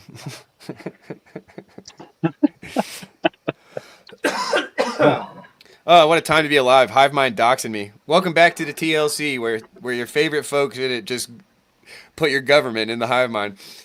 Nah, just kidding. See, It's this is fun. this is the thing. I mean, one of the big things that kind of drove me crazy as a teacher was just the experience of so many new eyes on you all of the time. It's not to me like I see that as in a very kind of almost Machiavellian trade-off way, where I'm like, uh, I try to, well, you could call it prophylatic, but once you get past a certain Dunbar number, I have a decision to make where I can either be like, I can either treat you at the level of how much I'm willing to be vulnerable with you, or I can kind of just be polite and nice and a little bit guarded and Mhm. like as a service, you know, like Yeah. I think that there's something to that where like you can't be best friends with everybody, and so once I get past a certain point, I definitely find it very difficult to be my authentic self and to not kind of be on my best behavior, if that makes Well, I mean, sense. it's like customer service voice in a sense. Yeah, a little bit. Yeah, yeah. And yeah, no, I mean, I get that completely. I have a very, very public job that's got to be very prolific, It makes it and I'm kind of easier, is all I'm saying. The prophilicity makes that particular engagement with like meeting new people over and over and over again. It makes it much easier to kind of have a persona. yeah, yeah. I mean, the other thing that surprised me is just how like good I became at like the uh, just really kind of chit chat small talk that I've been terrible at for my entire life. Because you just kind of got to be when you're meeting people in 5 minute spurts for 5 hours, Yeah, which just I personality love wise, I I never expected to be a skill set of mine. one of my favorite things. It's a similar thing. In my last job, I had to like I had booth duty at a lot of trade shows, and so I'd have to sit behind a booth and basically give the same spiel over and over again. And I actually found that I like really enjoyed it. You know, I really enjoyed like kind of the process of reiterating and Hmm. um, trying to get it. It's kind of like playing certain types of video games, right? Where you play the same level over and over and over again because you're just kind of trying to get it perfect. But it's also a kind of thing where like you're engaging with different types of people, so you're also trying to like tune it to that certain type of thing. And it's actually a great pleasure when you can land on some like uh, tried and true like go to like hot button, basically like conversation hot Yeah, button. yeah, the Boosted Hill Run program. Yeah, yeah, yeah. Now, did you ever tie this into? I know Kierkegaard's written explicitly on repetition. Did you ever dig that up and Do see you how know that? that Kierkegaard's book on repetition is basically the blank spot in my knowledge of Kierkegaard and his oeuvre? It is like the one thing that I've like always been like, oh, I really need to get into that because I also think it probably will have implications to music composition. Mm, Um, and so, man, what a reminder, and definitely what a embarrassing moment of me being caught with my Kierkegaard stand pants down. I Because I mean, really to don't. be I don't even. fair, I could probably try to like come up with some stuff that he talks about, but I fear that I would be basically just talk. I would probably be talking more about Sartre's ideas of repetition than I would be even Kierkegaard's. So now I to have to be fair, listen I to. asked that because I had the suspicion that they would be helpful. Again, like back in my teacher days, because I'm teaching the same class multiple times a day and dealing with, the differences versus the similarities and having to kind of mortify my own like novelty seeking self. But I just bought the book and never got around to reading it because I had no time to read when I was a teacher. Yeah, I mean, I can't imagine. To me, the version like you're talking about of that repetition of a teacher, especially a teacher in like middle or high school where you're like the science teacher, so you're basically teaching the same lesson like 6 times a day every day. Hmm. And then tomorrow it's like now it's the next lesson. Now I guess some teachers probably mix it up, where they teach different subjects, different classes, etc., etc. But yeah, that seems like that would get pretty annoying because it just seems like a lot. You know, it seems like a kind of I don't know. I guess if you love it, it's probably fun. But if you don't love it, you probably find out quick. I mean, like I said, I knew it required a certain like mortification. Like it was like some soul work. And again, like I'm a very novelty-seeking person, Yeah. and so that was particularly difficult for me to kind of continually like grapple with and struggle with. I mean, it's part of the reason that I bounced out after 3 years in the trade. And I think part of the problem is I came to it a little bit too late. So I wasn't quite as like pliable of a human being as I might have been 10 years earlier. So it was a lot harder to become the teacher. Yeah, it's hard for me to imagine. I can like. There's a strong possibility that like when I'm your age, not that you're that much older than me, but I can just see the way things are going. I'm gonna be very grumpy and ornery. I hope you guys are still my friends, so you can remind me of this. But like, good grief, the thing you're talking about, like that lack of pliability and flexibility. I feel that in like so many ways. You know, it's I'm and honestly, I think it's a good thing too. Like I've spent enough time being like the most flexible person in the world, in a lot of regards. So, but I don't know. It's that's interesting because I do think every so often you hear about people who get a late start or who reinvent themselves at a late age. That seems to be a meme that goes around, but I wonder if that's kind of more the exception than the rule. I mean, I guess I could imagine there being a type of person who kind of their life's work is a type of constant reimagining and death and rebirth and but the point being that it's kind of a continual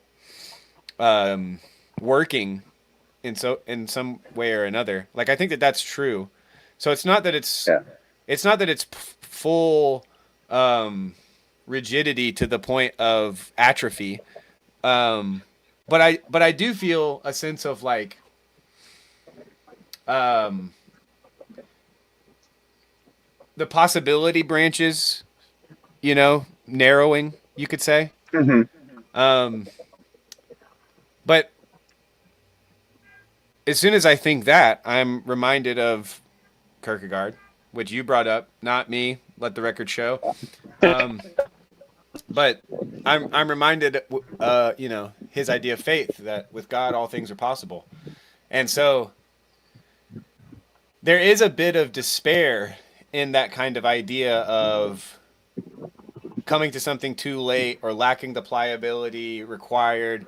Like on the one hand, that's like good self-understanding and that's wisdom in order to thrive in your life and to follow God's will. On the other end, because that's what you were talking about. You were talking about the good thing, and then I took it to the bad side of like getting more and more grumpy. But I feel like in both situations, I wonder if there isn't a kind of good word of hope in the sense that with God all things are possible. So there isn't for the Christian any reason to believe that like the possibility space is narrowing with every second. That seems to be to me a kind of materialistic, nihilistic bullshit type of way of looking at it. To me, the Christian way of looking at it is a focus on the present moment. It's like today is the day for repentance. So it's like, why are you even worried about being grumpy in 10 years, McMo? You should, and to your point, like that's kind of what it sounds like you were doing, was that you were kind of looking at your current situation and being like, this isn't what I'm supposed to be doing. Yeah. And don't get me wrong, had you known me in those 3 years, that's the grumpiest I've ever been in my life. And again, because I kind of think, especially when you look at like those people that have reinvented themselves, I think there's still like a limit to that. Like I kind of feel like everyone's sort of either handed or kind of like crashed themselves into a particular. If you're reinventing yourself like every couple of years, you might be fake. You might just be a fake, phony MFer, I mean, well, there's different ways to do it. You can do it because there's nothing there, or you've found a particular, like, become a particular type of guy that can apply yourself to multiple different Well, and this is also Kierkegaard's aesthete, right? Where the Kierkegaard's aesthete does a crop rotation for his aesthetic personalities and desires, right? So he switches it up. He loves the opera one season, and the next season he gets into painting, et cetera, so forth. So, but yeah, keep going. But then his Knight of Fate can look just like the aesthetes, but it's not empty like the aesthete, right? Well, in Fear and Trembling, it's not that the Knight of Faith looks like the aesthete necessarily, not that particular type, because Kierkegaard kind of like distinguishes between.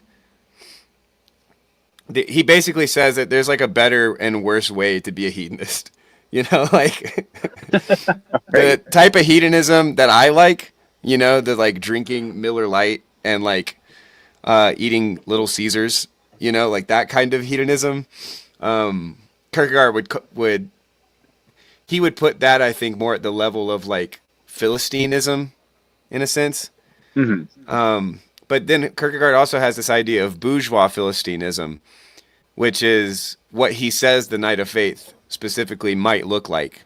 I don't remember him specifically saying that the Knight of Faith looks like something or someone in the aesthetic stage.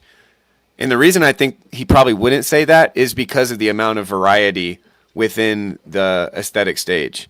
I think the point that he was trying to make was that basically the Knight of Faith could very well be indistinguishable from not the pure aesthete in the sense of the seducer, Johannes the Seducer, right? But the aesthete in the sense of just the kind of regular Joe Schmo. I go to work, I go to the pub, I come home to my wife, we go to church on Sunday. Like that. That's who he says the Knight of Faith will look like. He basically is like the normie Christian. No, normie is a better term than bourgeois Philistine, but or in this day and age. But bourgeois Philistine has a certain edge to it that is undeniable. To be fair, when we use normie around these parts, it can at times feel like a bit of a slur. Oh yeah, for sure. I think it's just obviously an outgroup term, whether it's a slur or not. I think there's too many weirdos for it to be considered an in-group term.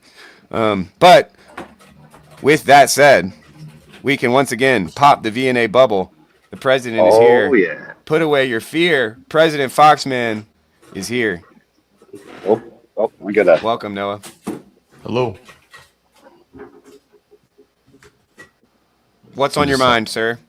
Oh, I was listening to the stream as I was driving home, and I got home, and now I'm cleaning my desk. Rush hour, basically just like NPR, or for my parents it was Rush Limbaugh or Glenn Beck, sports radio. Yeah. To me, you guys were my my Andrew Clavin and Ben Shapiro on the way home.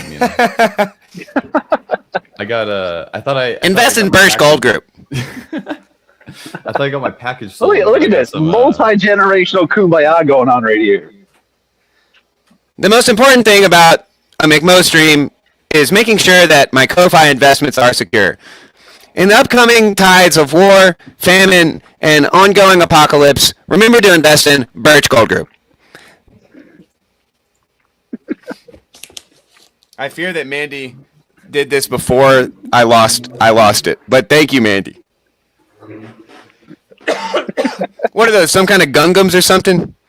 Yeah. Figurines? Jar Jar I was Binks? thinking about doing on Saturday a build stream. Ooh. Oh no, did my camera cut out? I think got, so. Like, fancy it's back. phone mounts. Whoa. So I can put it on the edge of my table and I can use it as a camera. And then I can have my little spot to build. Maybe do some React streaming as I'm building Gundam. That would be kind of sick, honestly.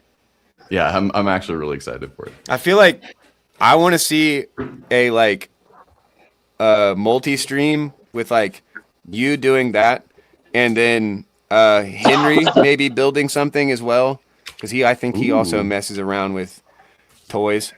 And then also have a Chad setting tile, and then maybe also have Skank making balloons.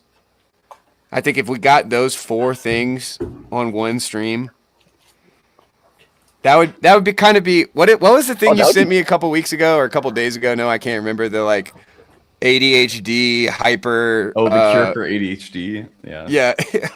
Did you see the name of that channel? No, I don't remember. I played the video and it name. like put me in a trance. I started cleaning my kitchen. I started scrubbing the floors, the tiles. I was doing push-ups. I don't know what happened. What came over me? My mind went totally blank, but it was blank in a good way, like a dark tunnel for a very fast train. If anybody wants to check it out, the name of the channel is Jiggle Squirt. Oh godly. Oh. No. Well, we don't do that. Good grief. I rescind all moral support I have ever extended to the younger generations. You don't deserve it. Is this what hours and hours of Death Stranding streaming will do to a young gentleman? What will it do? Like what are you saying about me? His brain's still mush after that 13-hour mega stream. You might be a bad influence on the Utes. I'm a bad influence? You might be the most responsible guy in this whole dang corner. He's the president. I don't know if presidents have moral authority anymore, but we used to. Not my president. I think moral authority is fairly easy to come by. It is? No, it's not. I was just talking for talking's sake. I don't really know what I think on the matter.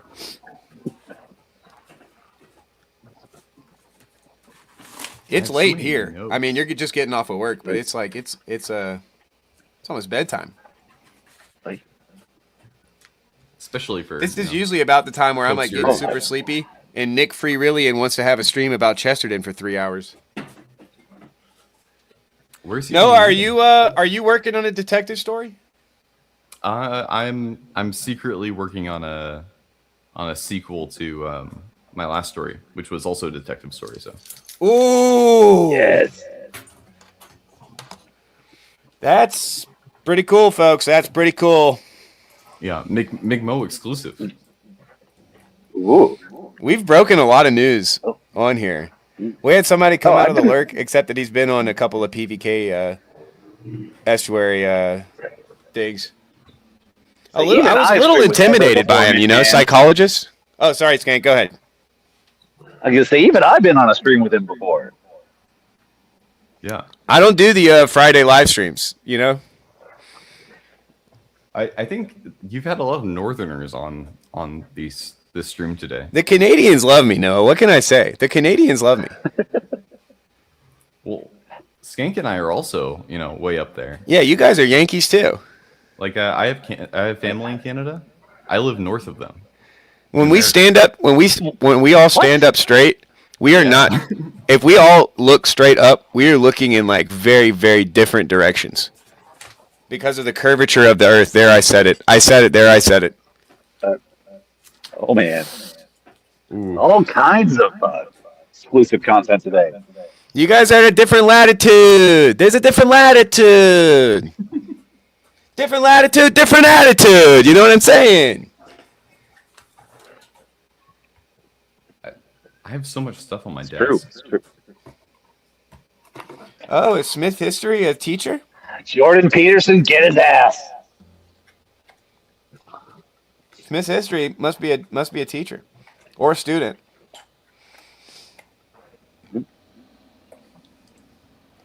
The week gets too hectic. Noah, what are you enjoying about Death Stranding so far? You know, we've heard that Matt Skankenstein is having near religious experiences with this video game, and I've watched you do it, and it does just look like a bunch of walking around with some cutscenes. Every so often, there's some pew pew pew pews, and maybe like a ladder or something. You got to build something to get somewhere, but for the most part, it seems like a lot of A lot of cutscenes with a lot of people like explaining stuff. Yeah. Walking around like Abraham. Yeah. No, you're It's like, raining, and it's nasty, and people are acting crazy in your chat. That's my experience of Death Stranding so far. McMo, what's your favorite movie? What's my favorite movie? Yeah. Or what's a movie you really like? Probably Nacho Libre. It's up there. You mean that movie where people are walking around and just kind of pushing each other around? Actually, if you watch Nacho Libre, there's absolutely zero walking around. They do a little walking around. They do a little walking and talking. You're right. They do a little walking and talking. They eat salad and they are sad about it, right? That's part of Nacho Libre. No, the salad is the good one. Oh, they want the salad. They want the salad, yeah. It's like beans. I haven't seen Nacho Libre in a long time, but it will make me laugh. I think it is so funny. Maybe that's our next TLC watch party. Is not. Yeah, I need a cool brand. Somebody, whoever did the Dinner with Andre branding, was that what's his name? Ezra? I was about to call him a different prophet. Was that old Nehemiah? Was that Elijah? Yeah. Oh shoot, that wasn't any of those people. It was Nico.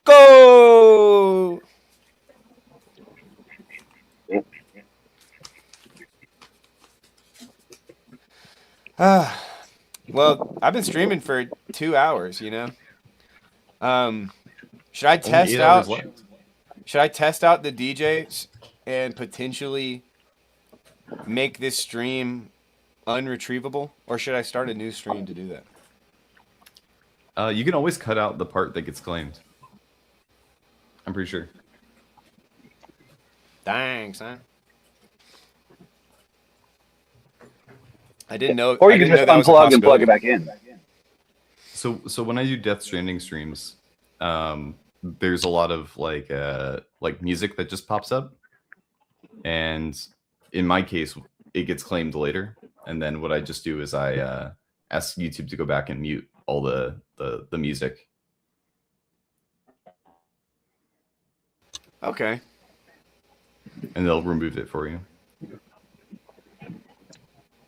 The possibilities. Yeah, that would be nice, because then I could just do a kind of McMo radio stream. And I could just even have like this background. The nice warm vintage scenes. But then also DJ. And then I did like your idea from earlier, Skank, of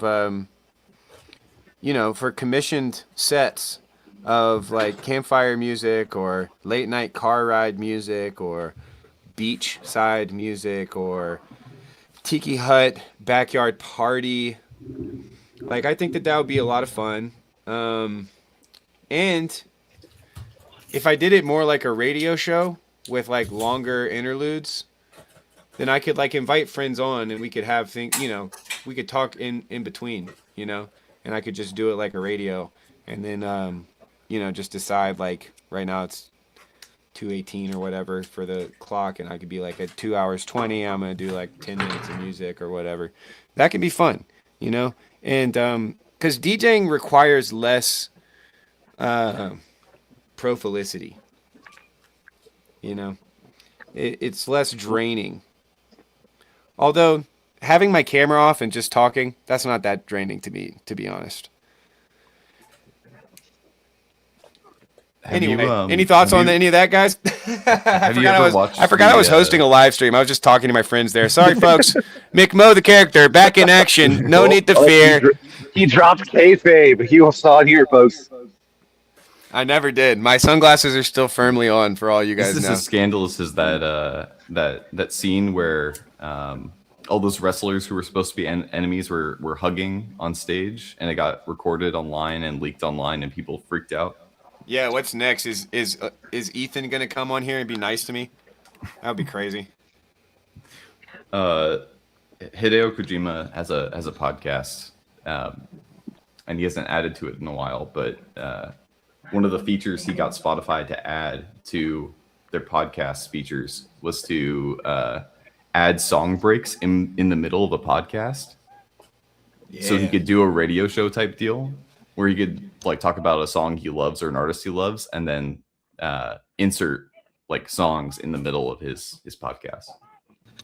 Yeah, I mean, to be honest, one of my favorite artists alive right now is a local Asheville radio host, and I think that his Friday morning radio shows are some of the best post-ironic performance art that I've ever listened to. I love this man with a passion.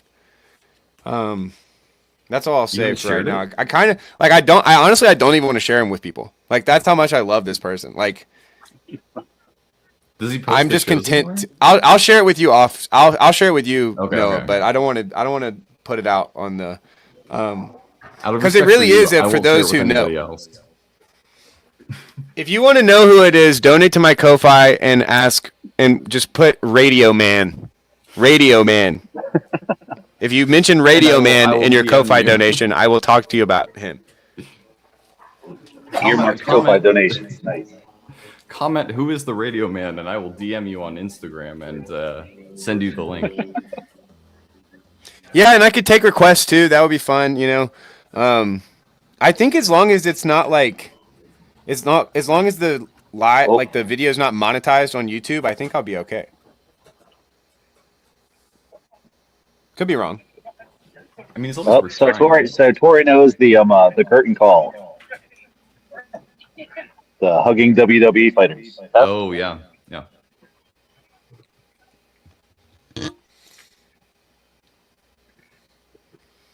I learned that from a video essay. What did you guys think about Ant Leitner's WWE or professional wrestling video? Do you guys see that? I saw he shared a Substack article about wrestling. I didn't see that he had made a video. Yeah, he made a video talking about how when Republicans win presidential elections. Oh, that was the article he shared. Yeah, it was a video. He did a YouTube video about it too. No, that also used to be with the Washington football team. Apparently, the last home game before the election was supposed to determine whether or not the incumbent was going to win or not, which held true with 100% accuracy until that 1 year in which the refs clearly threw the game in favor of the Packers. Oh, sick. The Marylander, I'll hit you up.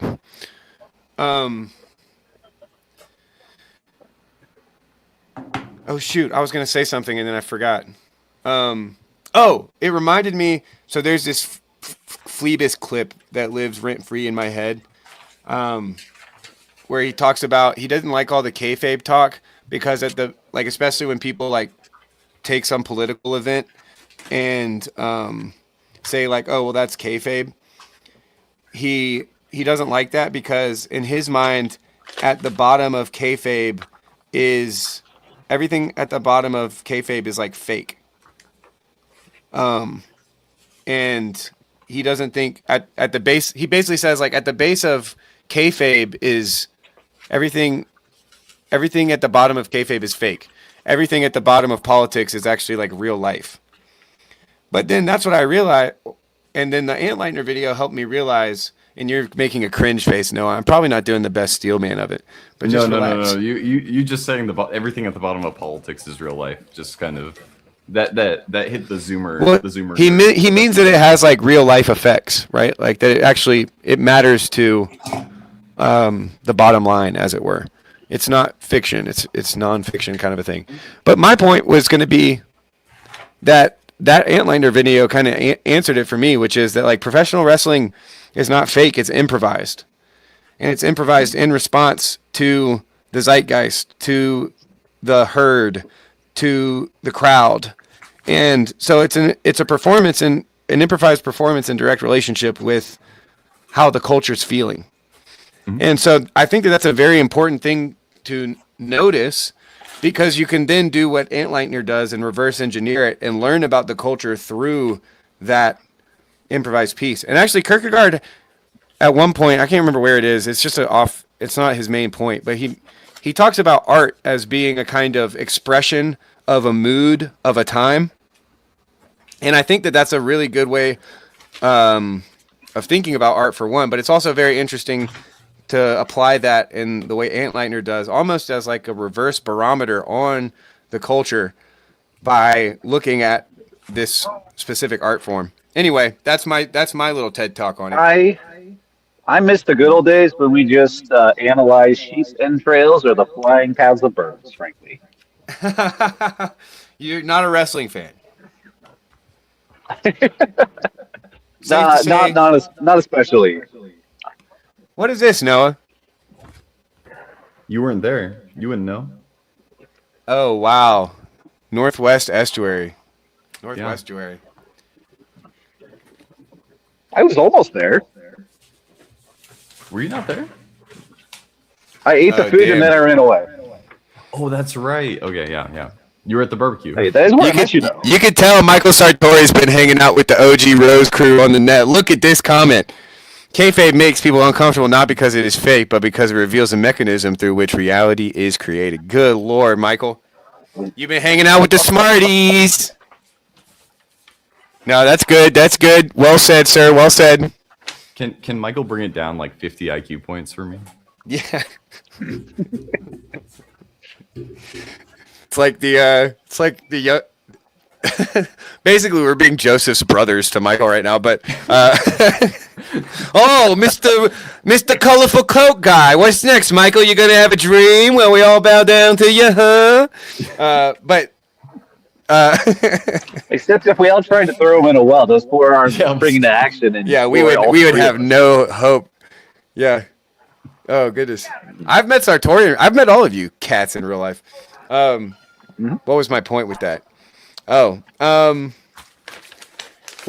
interesting thing would be, how does it reveal the mechanism through which reality is created? I don't think it's not to the order of like in the beginning there was kayfabe. We should. I feel like Vince McMahon belongs in the pantheon of wizard cabals next to the other guys Ask's been talking about lately. Sheesh. That's good. That's good. I've been trying to get Afriel to give me a sophisticated breakdown of all of the wizards trying to run our world. I don't want that. I mean, I don't want them to run the world, but if people try, I would like to know. Pick and choose wants to know what kayfabe means. Kayfabe is Grim Grizz's dog, and he lives off of hope and your donation. Yeah, Kayfabe is Grim Grizz's dog, and he lives off of hopes and your donations.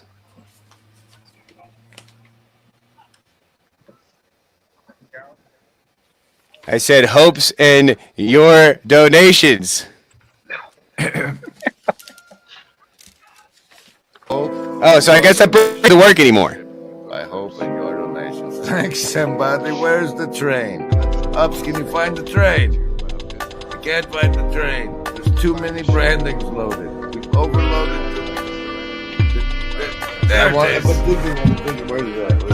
I've been wanting to record a skit, but I haven't done, so I'm going to perform it as a rehearsal now.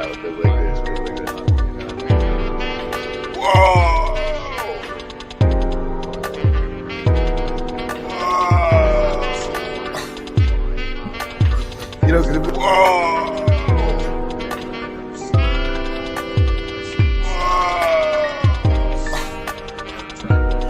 You know, because if we accentuate what's going on our inside when we're experiencing the deep psychological programming, it's comical. Programming. It's comical. Deep psychological programming? Yeah, it's supernormal stimuli. You're familiar as a person in academia with the concept, right? I have no idea what you're talking about. Okay, stimuli, and us being us scientist folks, we can Beauregard strawberry it down into the essence of the essence of the essence of the stimuli, and that's super normal. Like, you have to have resistance to mind control to not be suckered into it. And Yeah. No, that makes me think of like these Ash line surveys where it's like if you get people together in a group and they you can get people to say that two lines that are clearly a very different length are the same length because this need They'd for rather not be an outcast. don't want to be an outcast. That's it. That's it. That's a real thing. It's a beautiful space. I think people are really full of heart and full of hope, which I think is unusual in the United States right now. And they're coming together in a way that, I mean, I'm giving away the plot here, but people are coming together here in a way that they don't come together almost anywhere else. And then they're finding ways to come together in real life too. I think it's huge. I think it's transformative. I think it's going to change the world. I'm on a soapbox now. I don't know. Well, that was great. That was great. That was Clara and Buddy. Joe on that beautiful note. Held together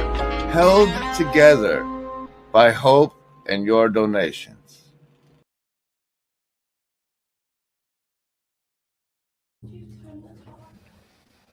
I just want to appreciate that while that braiding was playing, they have been in the comments fighting about what kayfabe is, and it's beautiful. Yep. Only at the McMo stream. I think if you guys want to fight about kayfabe, you should come on screen and you should do it in character. We'll see who understands kayfabe by who can perform the damn kayfabe. Let you door it up.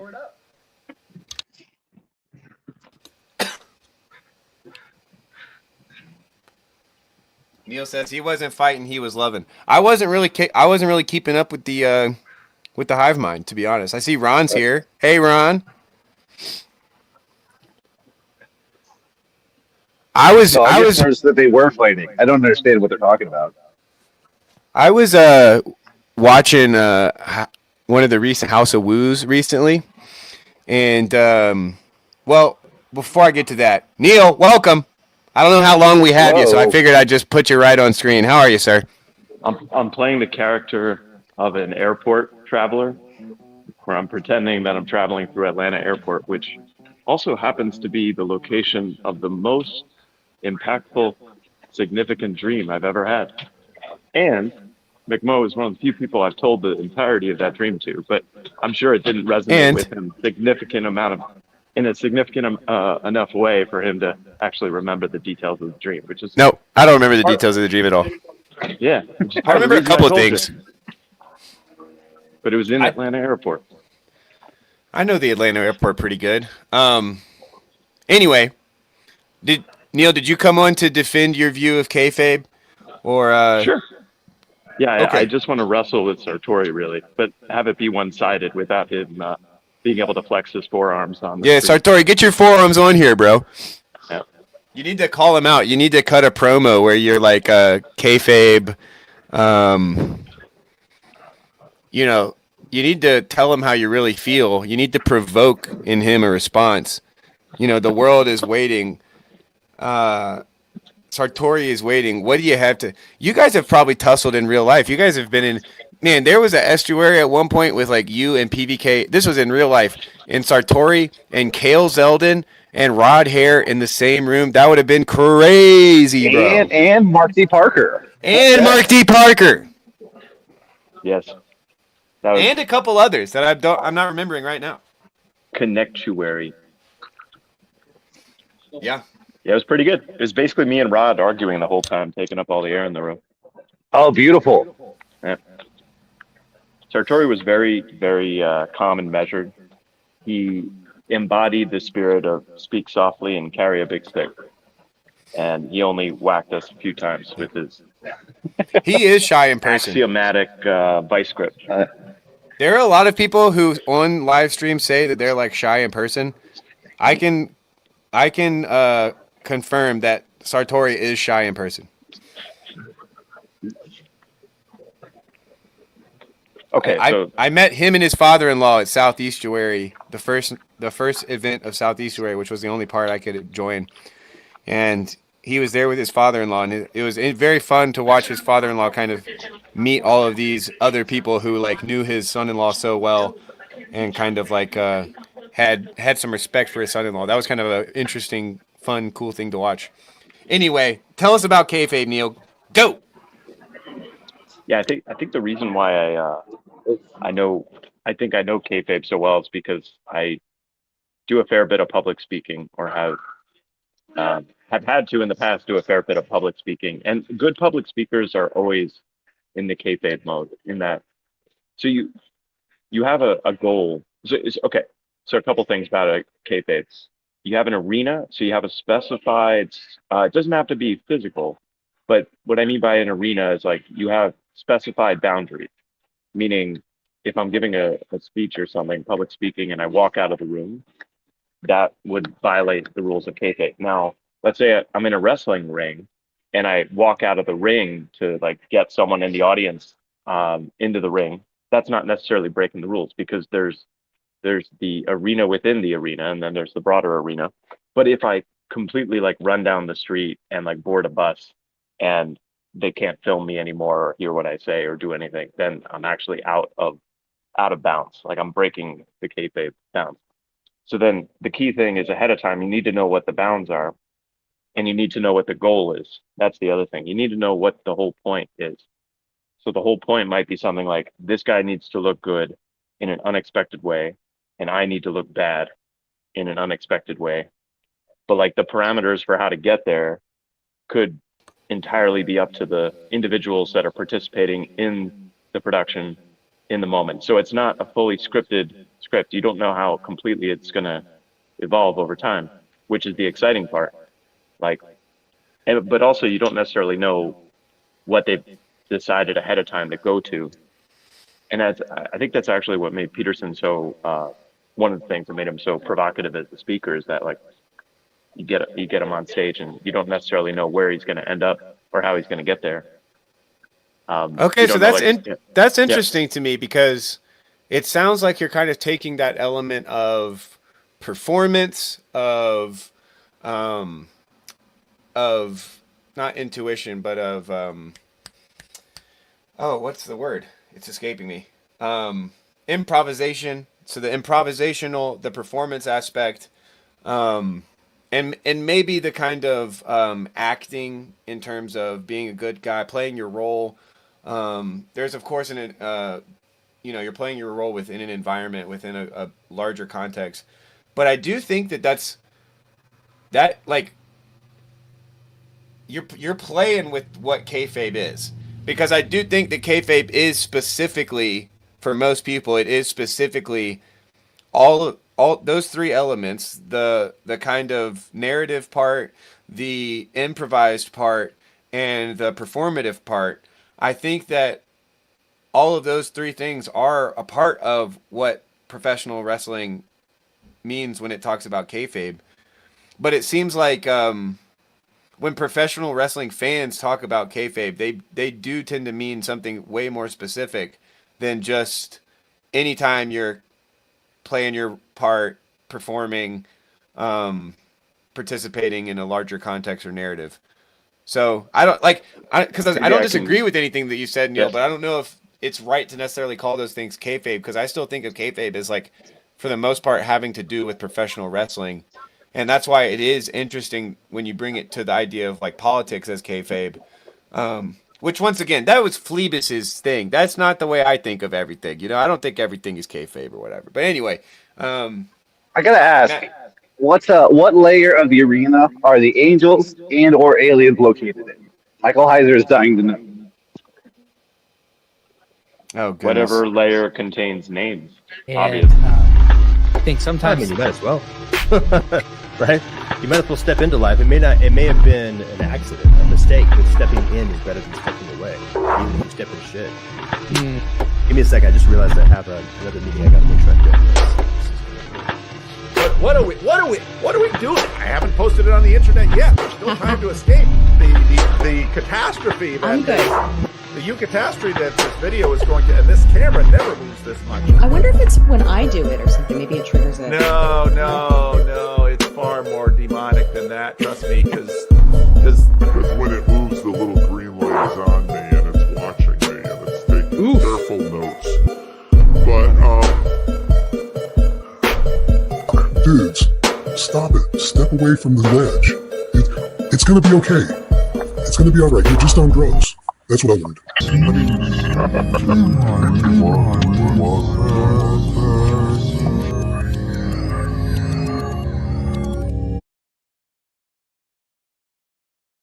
Okay. It's a little unfair. We should. I wish we had Michael's. Let's see. Here he said. Here's the blurry part of kayfabe. Was John Cena always the guy who would have done the most Make-A-Wishes, or did he become that? It's his reality now. Yeah, it's like when does a thing become a thing? So, last night at the Wisconsin ingression Yeah, we need the protocol. update. We need the update on that for sure. So they pressed me on evolution a little bit. And so I responded by saying, well, do you believe in punk rock? And they said, what do you mean? Or I said, do you believe in metal? Like, does metal exist or does punk rock exist? And they said, yeah, I think punk rock exists. And then I said, okay, so when did punk rock exist? Like, what is the specific moment where it existed? And so no one doubts that something called punk rock exists, but can you draw a border or a boundary that specifically says, this is the moment, 1972. I think an archaeologist could, right? It's like with, you have in any, so the reason this is relevant for the kayfabe is like, you have something that's gradual, like, and this is everything in life. It's like gradual, and then it's all of a sudden it snaps, or it hits a threshold and then becomes ice. And so, like, something with what Michael has here with John Cena is like, you just gradually are doing a lot of the Make-A-Wishes, and then you realize at some point, like, oh, I have the potential to be the top, so let's lean into that and make that, let's frame shift basically, so that allows the opportunity for a voluntary frame break where it changes the arena.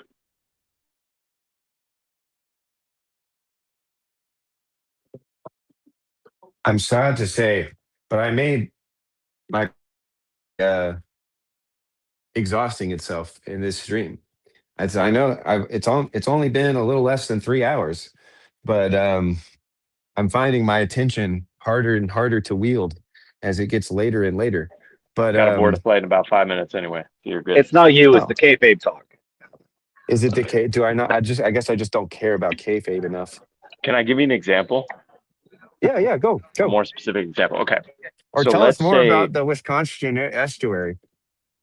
No, I can't do that. But let's say that the kayfabe is to overthrow the regime in Iran or stop them from having a nuclear weapon. But let's say the game behind the game there is, hey, we want the U.S. to be more energy independent. We want Europe to be less dependent on the Middle East.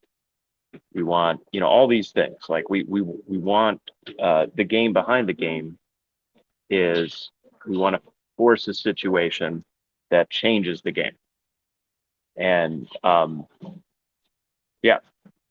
so then the question is like, well, are any of the pretenses, any of the things that are said outright, really the goal or really true? And it's like, yeah, maybe. If the opportunity presented itself, then you could have a frame shift, and then suddenly you could have regime change or something like that. But only if the opportunity presents itself. So like it's LARP. We have the ability to LARP and LARP hard. Riff harder, riff harder.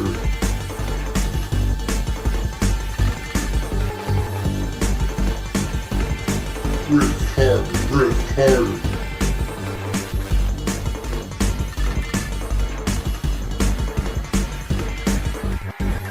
Riff harder, riff harder.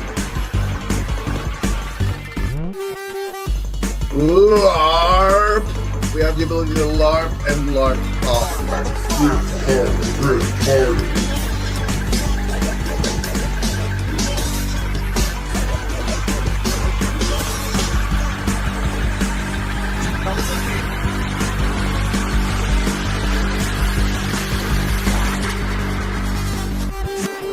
Members a McMo one, I think. I believe that was a McMo masterpiece. I think that was his stylistic impression, signature thereof. Okay.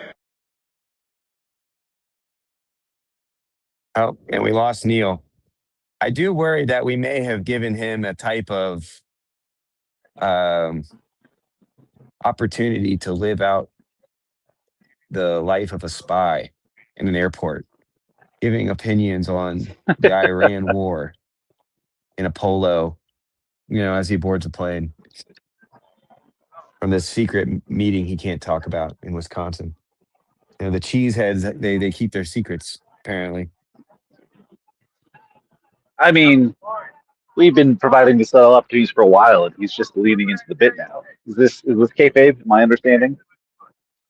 Yeah, maybe this whole stream is just all a mirage. Like, I mean, no, I not hear a people mirage. talking where The you are. emergent co-constitution of reality or something. It's How still are in the you in park. the woods and I'm hearing No, people I'm in the talk park. super loud. You're not in the woods. Oh, that's why I thought you were homeless. Well, actually, I guess you could still be. Now you're in the park. No, You're it's not camping there tonight, are you? springtime. Outside is out of it. The bit of me being very concerned that you're possibly homeless is very funny to me. It gets even To be funnier. fair, I opened a can of worms again with my first promo. What do you mean?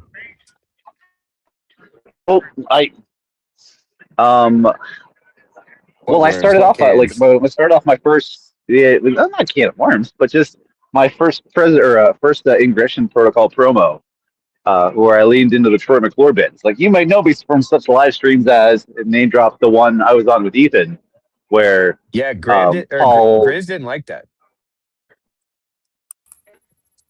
didn't. Yeah, he didn't like your bit apparently, but also welcome Kayfabe Ron. You need a cool. It's a very weird.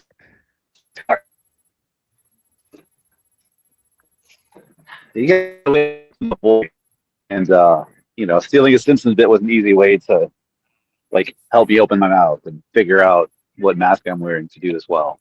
I Still thought it was profile good. cultivating apparently. Yeah, but you'll get better with it as you go.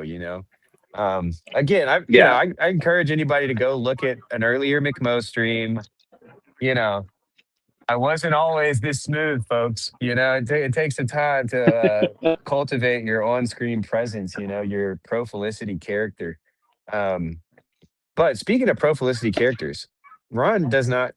Well, Kayfabe. I've never met Kayfabe Ron, but actually, I guess I've probably met Kayfabe Ron a time or two on stream. But he was going by different names at the time. No, I watched your stream the other night, Ron, where everybody hopped. It was a House of Woo, and you were talking about your experience of imagining what people in the corner might say to you, and the thought that came to your head, and it was a very powerful thought to you, was you're thinking about this wrong, and it was a very interesting. And I felt like maybe some of the other people in the live stream weren't really picking up what you were putting down, but I felt like you had kind of stumbled upon a pretty important insight, just in the realm that it's very much a possibility in the life of faith and in the life of a believer of the Lord and a follower of His ways to be completely wrong in how you're thinking about something, and that is in some way like the essence of repentance. Is like, oh wow, I am completely wrong. I could not be further from the truth. That was it. And I was so happy. No shade on the rest of your guests, but I felt like I was like, holy cow, yes, exactly, Ron. Like, preach it, brother. That is exactly how it feels. Yeah, go. And felt like your interlocutors, but they were just. I think that it was pulling different stuff out of them, so it's not a bad thing. It's not a critique of what they had to say, but I thought that was very, very interesting, and I was very glad to hear that it was accompanied by other improvements. Other things that kind of weights lifted, and and burdens getting lighter. That's wonderful to hear, you know? Oh, thanks, dude. No, thank you a lot. You know, of all the people I could talk to about this, I just realized, I mean, others will understand, but I know you will understand. I got hurt at church. I couldn't get over it for a long time, about 2 years. And it just broke, or whatever you want to call it. And it was like weights coming off. It was actually, it was more than weights. It's bitterness left. And I'm pretty cool with that. I'm like, and you know, what's nice is I can look at the people now that offended me, and I have genuine positive regard for them. I'm like, I'll be honest, unforgiveness is a drag. I'm like, so thanks. I appreciate it. You've gone through that, and I know, what are your thoughts? But the main difference between you and me in this scenario, Ron, is that I was right about everything with my church hurt.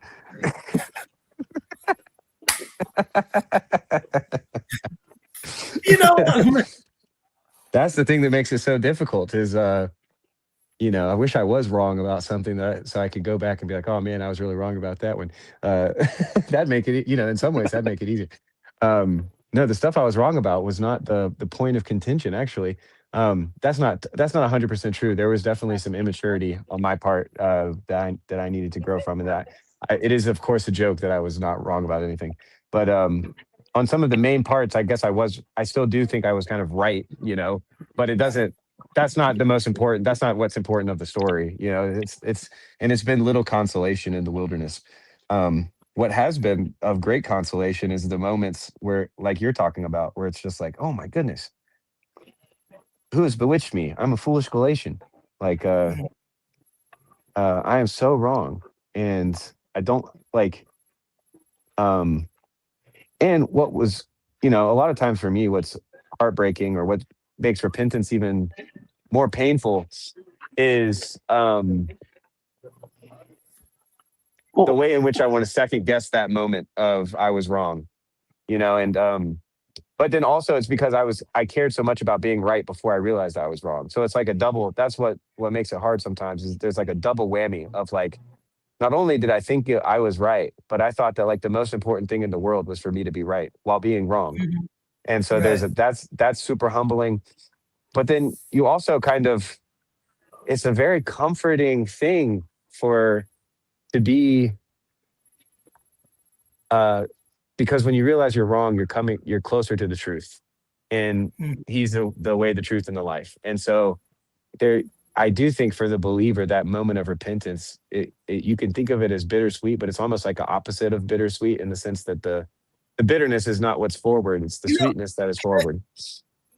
I got to be honest with you. The moment I had the thought that I was wrong, I loved it. It was, I think because I lived in the bitterness for so long, right. I was like, dude, okay, you're getting, you understand, like I'm like, fine. And after a while, like I was tasting bitterness. I'm like, okay, this is bad. Well, maybe you're helping me understand. I think, I can't remember who it was on the stream with you, but somebody was talking about how you got to be careful with that. And I think because there is a sense for some people who are either maybe high in neuroticism, or maybe they're more like an engineer's brain, where there is a certain kind of, you could think of it as like a natural satisfaction with finding an error in your thinking. And some people has a personality trait. They enjoy thinking, like they enjoy realizing, oh, I was mistaken about that. Now I'm not wrong. And now I'm right. But then I think that there's also a way in which people can kind of say like, well, I don't care about being right. It's not that big of a deal for me to be right. And so that lessens their opportunity to experience the thing that you're talking about.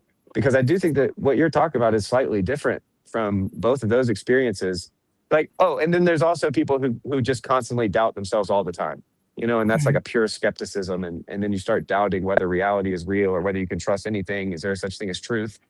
All of this stuff. And so that is something that anybody who's gone down that path is quick to warn those who are thinking about going down it up the pitfalls. But there is something, I think, that I say all that to say, it seemed to me that you were going through something that was completely different than those those things. That it was a very much there was a part of you that had twisted itself in a knot around a lie, and once that knot had kind of been pulled out and stretched out, it was a relief. It was sweet relief.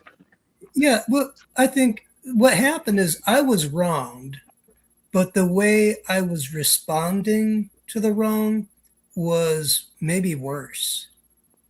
Like if someone wrecks into your car on purpose, like that's bad. But if the way I was responding to that was the problem, because I had unforgiveness. I had bitter. I think I know I had bitterness, and actually that I might be whitewashing it, because that's actually, I think maybe the Bible would call that murder. Like when you have unforgiveness, like I could say I forgive you, but if I really don't mean it, I might be able to say it in faith and wait for God to change my heart. And maybe that's what I was doing. But up until yesterday, to be honest with you, I felt trapped for a long time, and I didn't know how to get out of it. And it really, I don't know if it was God talking to me, or it was common sense, but I really remember thinking, well, what would my friends in the corners, how would the smart folk treat this?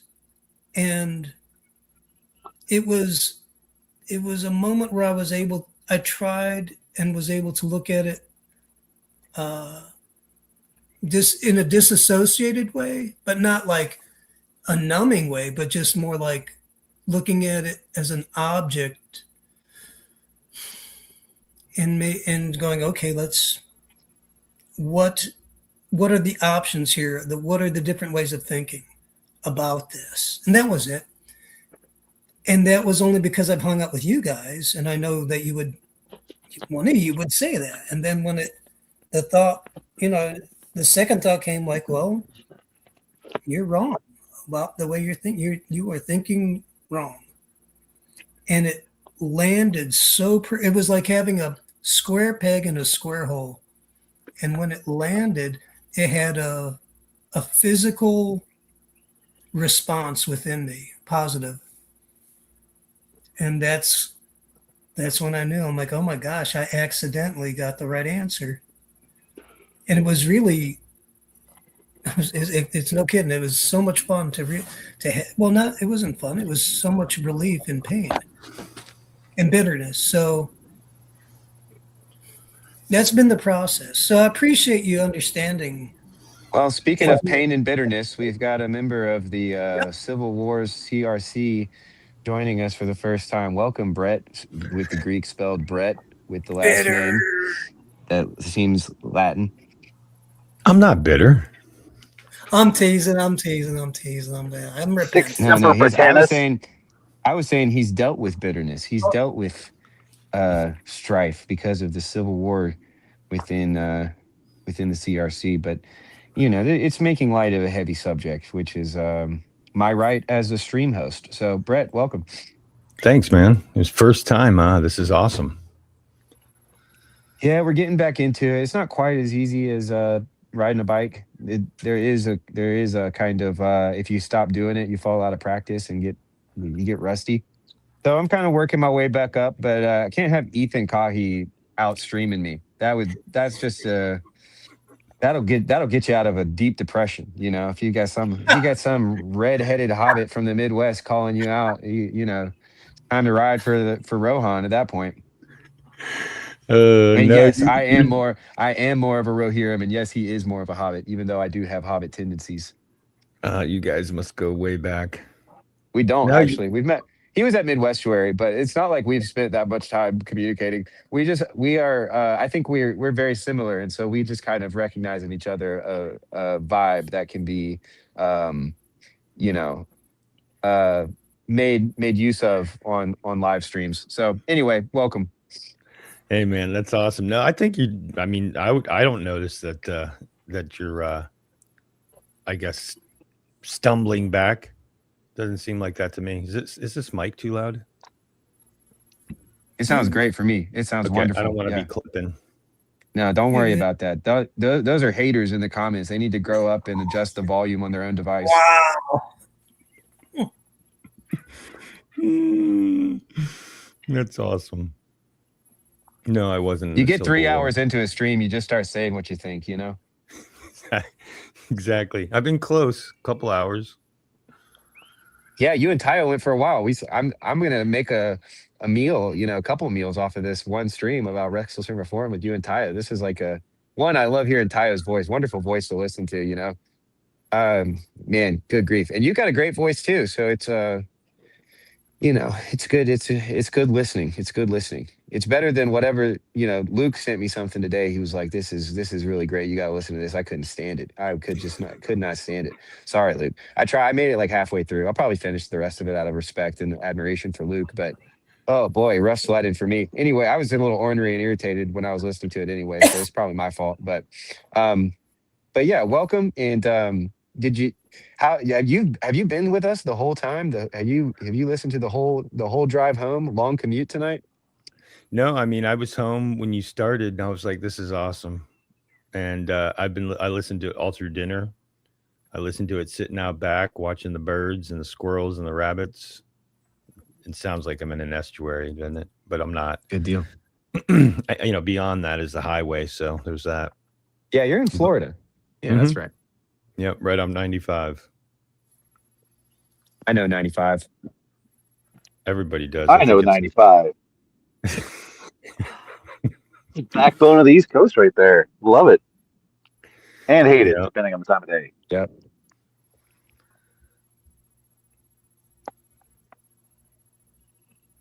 Well, I'm sure we can think of something better than I-95 to talk about. But yeah, I mean, thanks for hanging out. I thought that this was a good time period to stream just because most of the stuff these days has been happening in the mornings.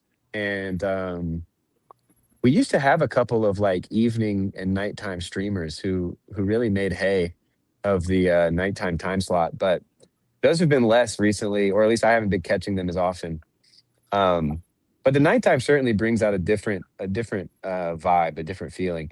And we've been starved of live stream content because Luke has been, life's been busy or whatever for him. So it's, the call went out, and but honestly, the thing is that Ethan and you guys in the morning with Scott and Olson and Ron, and well, I guess Ron's not necessarily in the morning. Who am I thinking of? Who's the other one? I'm losing my mind here. Scott and Jeff. Chris Howard. Chris Howard. Chris Howard. Yeah, Jeff and Chris Howard.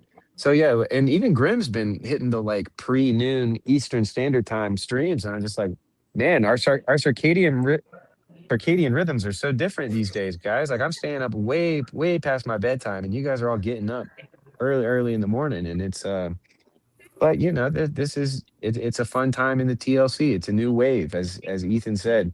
But I am going to just have to put my flag down and say I don't like the navel gazing. And also, I've been streaming. I haven't been streaming long. I'm rusty because you gave me compliments, and I used to kick people off my streams for giving me compliments. So no more compliments, Brett, moving forward.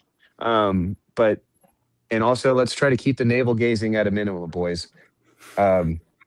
Just for my own sanity. It's good to know the rules for sure. Well, what's on your mind, Brett? Rules are important. Also, now we have something to argue about. Well, true. McMo, you're awesome. You're the best. I love you. Oh, don't do it. No. He's trying to base you into booting him. No, I didn't. I didn't boot him at all. He booted himself. I didn't even have to boot him. He knew. He knows the rules. Ron knew that he would it would, it would very much be like Agamemnon, sacrificing his daughter or whatever for me to have to boot Ron. But I would have done it for, honor and virtue. But he removed himself, so I wouldn't have to go through that trial. Thank goodness. Who's Signs in the Dust? This is Marcher. He's a good friend, but he's often belligerent and hurts my feelings. Don't drop the again. Yeah. He's trying to hit me while I'm weak and tired, not having the stamina to go a full 12 rounds.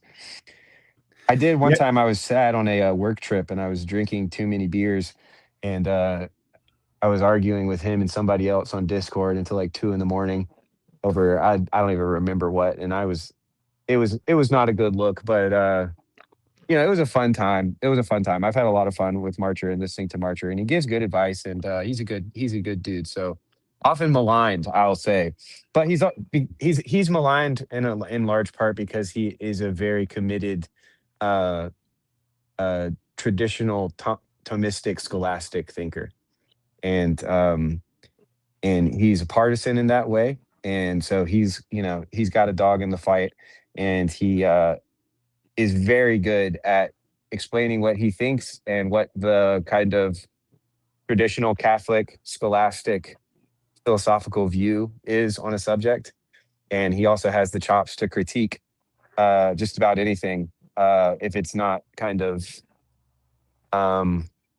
fulfilling its proper end, you could say. So he's a very formidable foe, but as a friend, he's a great guy. As an online acquaintance, he's fun to be around. So yeah, I like Marcher a lot. I like Signs in the Dust. I wish he would make content though. I wish he's had some really great ideas for like YouTube videos that he's just never kind of, I think, gotten to a place where he felt comfortable putting it out, or wasn't up to his standards or something. But he's also got like a real job and and other stuff to worry about. So I hope he doesn't send the link to Secular Quranism. I probably wouldn't let her on, to be honest. I don't really, not at this time of night after I've been streaming for 3 hours. Aren't they sleeping over there? I don't think she ever sleeps. And if she does, she's probably hanging upside down. Let me ask you, is that her picture in Mark Parker's Rando radio? Who knows? I've seen a picture of her. Well, I know she's privately on the back screen shared an image because people say, "I need to see your face." Okay, go back, and then she goes back. Yeah. No, she. I don't think she's like completely anonymous, but she's also, sometimes she is very fun to listen to, but other times she's just kind of annoying because she's just not playing well with others. Yeah. I did want to ask you. That was a good idea about you coming up with mixes. And you mentioned the Tiki Party. We need some mixes for the Tiki Party. We're doing one in Matt. There's Matt C's doing I guess it's a pre-campfire protocol. Regression protocol? Ingression. Sorry, didn't mean to mess that up. Yeah, I was about to tell you the name doesn't really matter that much, but then we've got the damn head of the organization over here or something. So I guess it does kind of matter. Sorry. Just get outside, find a fire, do what you can. So I'm putting together a bunch of clips. Neil inspired me with his it was like his second episode of what is it? News World Nightly. I don't know what is this. What is it? Oh, World. Killing it with the names here, Brad. I know. I'm horrible. Names don't matter. Who cares? But it was great because he had people singing with characters, like their faces were there. Do you remember that? Where they were all in like British military outfits and stuff, and they were singing in unison or something. I don't even know what movie he clipped that he put everybody's faces on. Do you remember that? Oh, was that the Les Mis one? I think it was Les Mis. Or like a month or two ago? No, but it was like his second news one. So it was like, if my memory serves correct, it was Les Mis, but it could have been something else. Well, it was because that's how I found it. Like I seen him play it for Scott, And I'm like, I gotta find that one. That looks hilarious. And so I watched it because I didn't watch all 4 of them. You know, I'd only watched the last 2. I just didn't go back one more farther, you know, to watch it. But it was so funny. But it inspired me to mess around with Super Grok and see if I could do something and put everybody's character into a thing. So I don't know. We'll see how it goes. I did get Skanks in already. Skanks is good. Ooh. I am just narcissistic enough that I'll subscribe just for this. This is going to be awesome. I can't No, wait. I subscribed for more conversations with Tayo. You can keep all this crazy AI mumbo jumbo. Bro, it's art. It's just artistic. It's like something that's in my head, and I'm not smart enough. Whoa, to Brett! use. Don't be calling it art. Don't be know, calling it I art. know. Listen, this is not the Lord. This is not the Spirit of the Lord descending on some architects to make the tabernacle. Is he AI? Is he AIing me without my consent? Oh, is that no protocol? Super grockiness. Oh my gosh! I would put it in a misdemeanor. You know, this is not a felony. Yeah. We'll call it a misdemeanor. Like I don't consent to this, but also, you know, do what you're gonna do. See, I do art. You see it? I mean, if you do hand drawn, now that's something I can get behind. Do you know what? You see this? Is that an image of our Lord? It's a cardboard cutout. Wait, is this the 2 CD? Are we gonna have an issue here? Where's Phlebas? I think this is the type of Jesus my youth pastor warned me about. Actually, you don't want a cardboard cutout. This isn't a Jesus. Actually, this was a. I did a shot of Moses. It's merely a Palestinian rabbi, folks. No worries. After I did Moses, I realized I didn't think his beard was big enough to look like Moses to be identifiable. So I was just calling him Abraham, but it didn't really matter. But it doesn't matter with the whole. Do you have the horns on Moses? I'm also not hyper. Technically, if the image is made by punching holes in the substance, then it's not really an image of the substance, right? It's actually the absence of the substance which forms the image. So maybe maybe you can sneak around it on a technicality. Yeah, I know. Ooh, I mean, listen, I made a piece of art, and at first I was like, oh, I'm going to donate this to the church, and then I realized, yeah, they're not going to want this. It's just, if you were Greek Orthodox, you would know that you could sell that icon. Yeah, but I don't see it as an icon. But I did mention, I think with Teo or somebody I was talking to, I said I would like to. I'll show my art or whatever, and then I said, but I'm like, it'll probably, get some people bent out of shape. And he's like, why? I'm like, some of it's religious. I'm like, but I don't. I'm like, that's why I didn't donate it to the church, because it would be like a stumbling block if I came in and saw somebody actually in tears and they're going through a rough time and they're sitting by my piece of art crying and praying, and I don't know, like it was just like I don't know how I'd feel about that. There was I understand that, I think, on a visceral level. And for me, when I remember thinking about that stuff, there was something about learning the difference between a vocation and an avocation that kind of helped me out with that.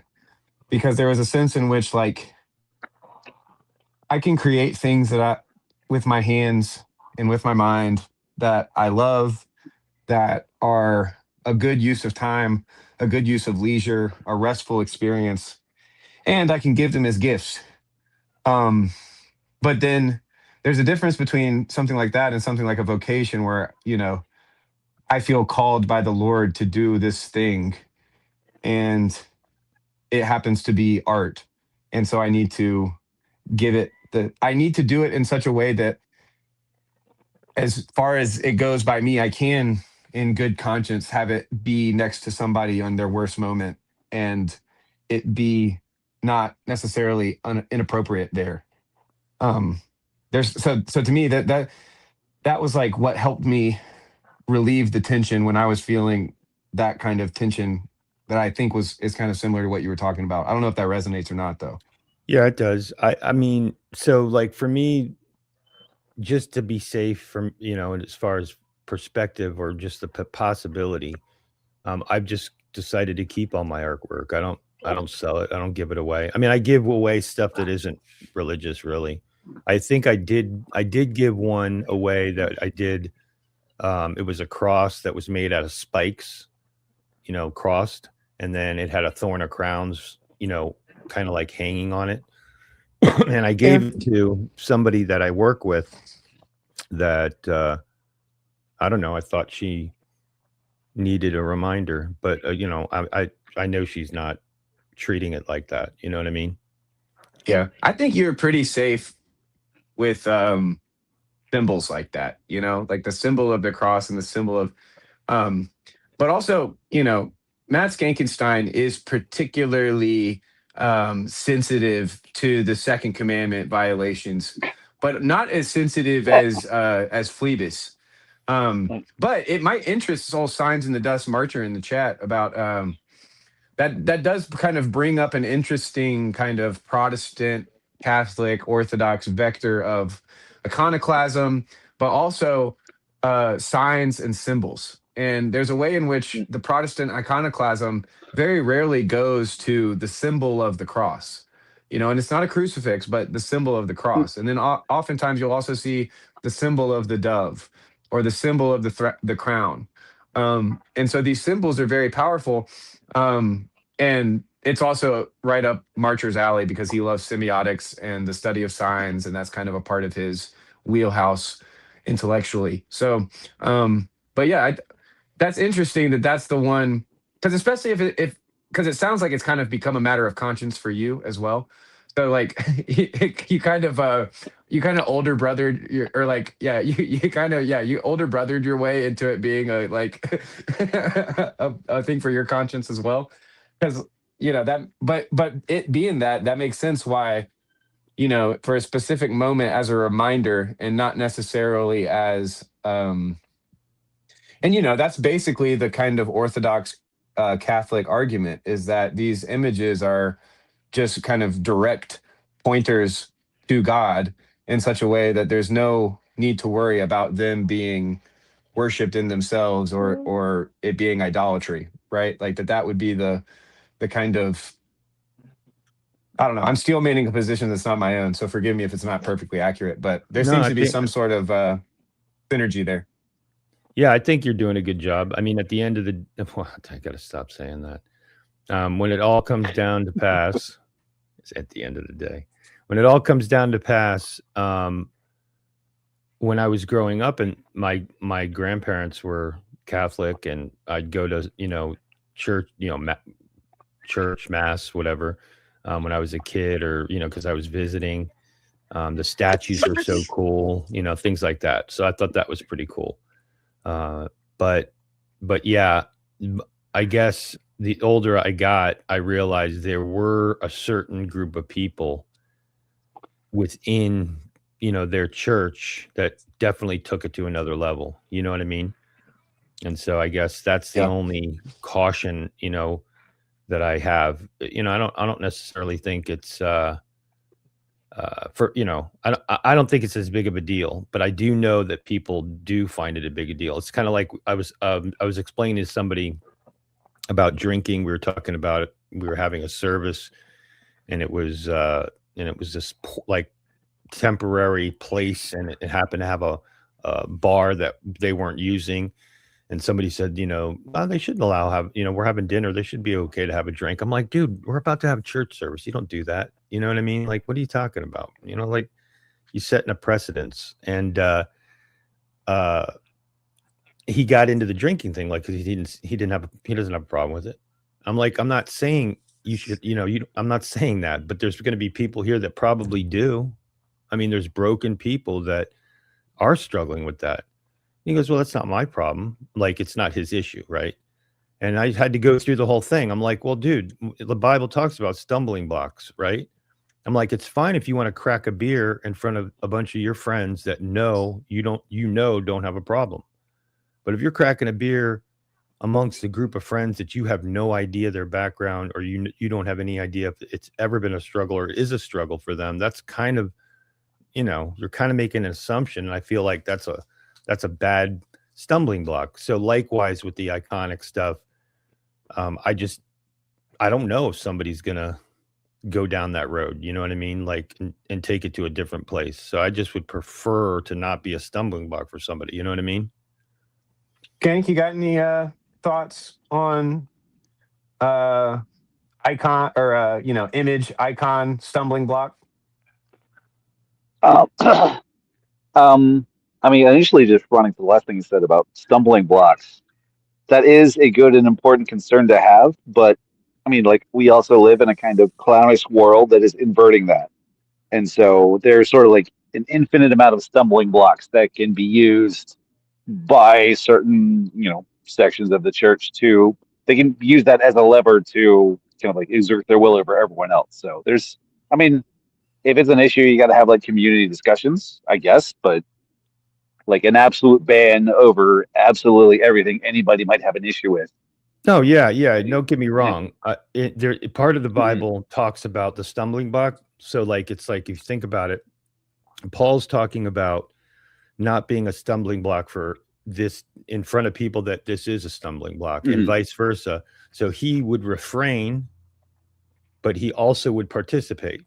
So Right. because But also, that could be the a stumbling block he's talking about is like deeply liturgical, dealing with idolatry stuff. So that's a major It's issue. food. Not I'm annoyed by your advice. Well, that's about the different. Food offered to idols is Right. the particular case, right? But Right. it is it not illustrative of a broader kind of framework for the church, a broader teaching for the church? Skank, is it not a kind of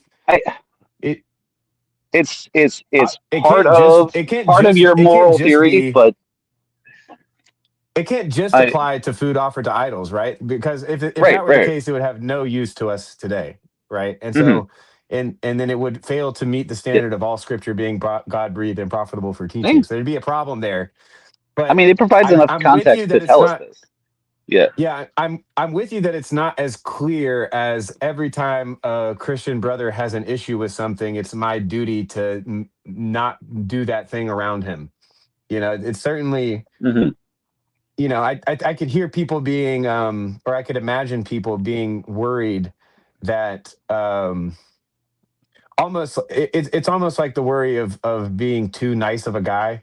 You just basically end up letting people walk all over you. You become everybody else's. You put yourself in the role of the other brother, removing stumbling blocks for everybody you meet. And that becomes your stumbling block. Like I could see all of those critiques being brought up, but there still needs to be, I think, a little bit of clarity on, okay, well, because I do think it's a matter of wisdom in some respects, regarding the particulars, regarding the knowledge you have with the younger brother, and so there are, it does seem, to your point, Skank, it does seem like a good kind of criteria to keep in mind, but I don't think that it sounds like it's more particular for Brett's situation and not necessarily a this is something every Christian artist needs to consider at every time they're making Christian art, kind of a thing. Yeah. 100%. That's where I was going to get to. I felt like I'm trying to be very clear. What the boundary I'm setting for myself is just to not be that for somebody, because I don't know how they're seeing me or how I impact them from a friendship level, from a spiritual level, from a whatever, right? But then also, I'm not going to record. I'm 25 years sober. It's not an issue if somebody drinks from me. I could care less. But I'm also not going to criticize the guy if he cracks a beer in front of people. So it's like a two-sided coin. It's not my place to tell them they shouldn't. Well, he brought up the drinks, and I just put out the broader picture of what we were doing. It's a little different when you're talking about, a small church setting, and that's literally why we're there. You know what I mean? And so it was just my opinion on the dynamic, because I've been to, listen, I came from non-denominational churches, and I went to a couple of Bible studies where they were drinking beer at Bible study. And I mean, don't get me wrong. I mean, they were all young, and I mean, they just didn't really see there being a problem with that. But, as the night wore on and people wanted to hang out with that. Yeah, but as the night wore on and people, you know what I mean? It's the alcohol got to a different place. And so that was creating an environment to have those incidents occur. Yeah. It's kind of, Yeah. you know what I So mean? You I mean, definitely don't want in to be something like showing up. that, when you're deciding that like a wise rule of prohibition, don't do this ever, ever, ever. When you Right. decide we're not going to abide by that rule, then you're entering the realm of wisdom, and that you're still subject to the judgment of one another. And so, like, I think then you need to like, it's not like, well, we don't abide by that rule, therefore, no matter how I engage with that substance is fine. Like, no, no, but it is, more a question of like, or more the sort of situation where I would expect every now and again people overdo it, and sometimes someone needs to have a conversation, be like, hey, you took it too far last night, you had too much, maybe this is something you should be concerned about. Well, And like, that's all right, so more like I've been, direct, personal, contextual sort of deal, because you're not abiding by a rule of absolute prohibition. yeah, I get it. And one thing about the corner I've learned is they're not really big on anybody telling them what to do in a lot of aspects. But I would say that just as many people that I've seen, the safest thing in things that I'm a part of is to not have those things as potential. Like, I don't want to have a conversation with a friend of mine, and you know what I mean. And if I have a dinner, right, it's not going to revolve around alcohol because it's not a big part of my life. Now, if they brought a bottle and they want to drink a glass of wine or whatever, that's no big deal either. But I'm also not going to be centering the environment around that, or even giving it the opportunity for it to come to the place where I got to be like, hey man, you had a lot of drink last night, bro. Maybe you shouldn't. You know what I mean? Like, I don't want to have to set a stage for somebody to act something out that I'd have to correct. You know what I mean? Sure. I don't want to live in an environment where safety is the top of the hierarchy. Yeah, and it's not. Well, The relationship and the conversation is, I'm just saying, like, I'm putting a dinner on, I'm just going to choose to do it this way. Yeah, let me separate some things out, because I was with you on the Bible study, because there is a sense in which, like, I can see both sides of it. Like, on the one hand, if it takes you drinking beer to want to go to a Bible study, that's a bad thing. And if you're drinking beer at every Bible study, that's a bad thing. But there are worse things to do while you're drinking beer than studying the Bible. So that's like the two ways of looking at it. But then what I heard when you were talking about kind of your experience with like having people over and providing spaces, to me that is a kind of interesting piece, because so much of that is kind of going to be dependent on you as an individual, your context, and knowing how many years you've been sober. That's like a clear signal as to like how you think about some of this stuff, not in a bad way at all, but it is kind of like I just noticed that people who have needed to get sober and who have done it successfully, they do treat they're people who around a campfire who have been burned, and they're not afraid that the fire is going to like jump out and burn them, but they just know that if it were to, it would burn a lot. And so there's a kind of I think it's a good thing. There's some necessary warnings, and also like like you said, if your house, your rules in some ways, like if you don't want to have that conversation, then like that's totally but at the same time, I kind of want to go back to the Bible study, because I think that this is one of those things that it's like there's like a constant struggle between young men and old wise men, where the young men are like, listen, there's worse things we could be doing while we drink beer together than studying the Bible. And we just all happen to love the Bible, and we want to get together. We could just get together and drink beers. But then I do think that there's some wisdom, and this presents a dilemma for me, because I'm not certain what, it seems like one of those paradoxes or tensions that the wise man knows when and where to execute the correct procedures. Because it seems like in some situations, you would want to say to those young men, like, hey, the Apostle Paul gives us pretty clear instructions that we should not be joining together in like drunkenness, and that we should, we should remain sober minded. But to Skank's point, this isn't from an era of legalism. This is from an era of mutual care for one another, mutual self-sacrifice for one another, and also something that all of us believers should be doing, which is kind of keeping our eyes peeled for the coming of our Lord.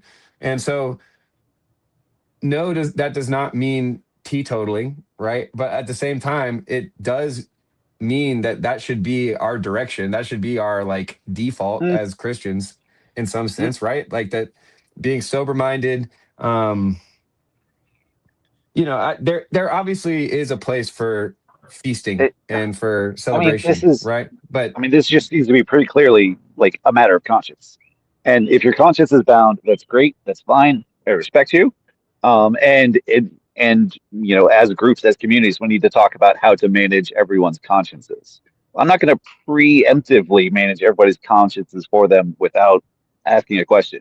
And once we get into a world of, people whose consciences are bound or unbound by different behaviors, like we're past the world of rules. We're at the level of, wise community management. And so we're just unable to resolve this in the abstract.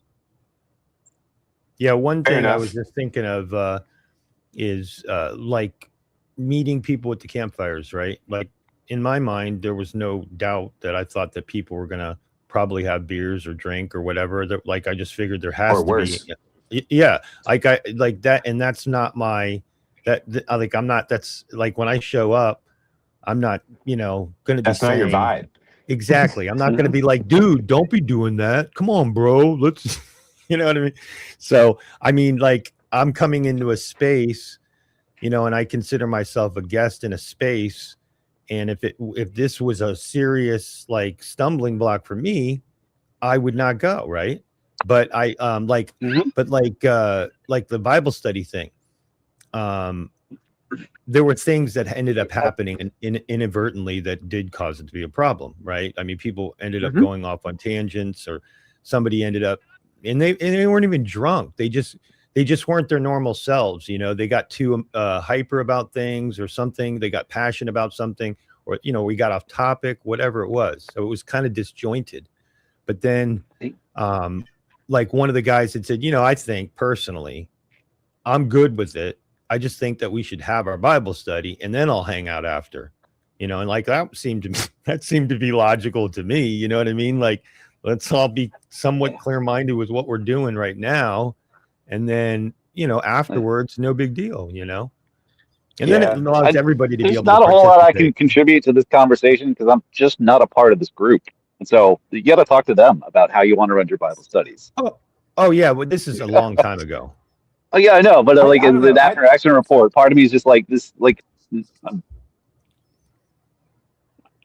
I just don't see any kind of an issue other than because it's all concrete and relational. Yeah. Right. And again, like I don't mind, like people can. Like I don't believe in being our perfectly most self-disciplined, most restrained selves all the time. Let me ask you this. You're right. Hold on, Brett. Hold on.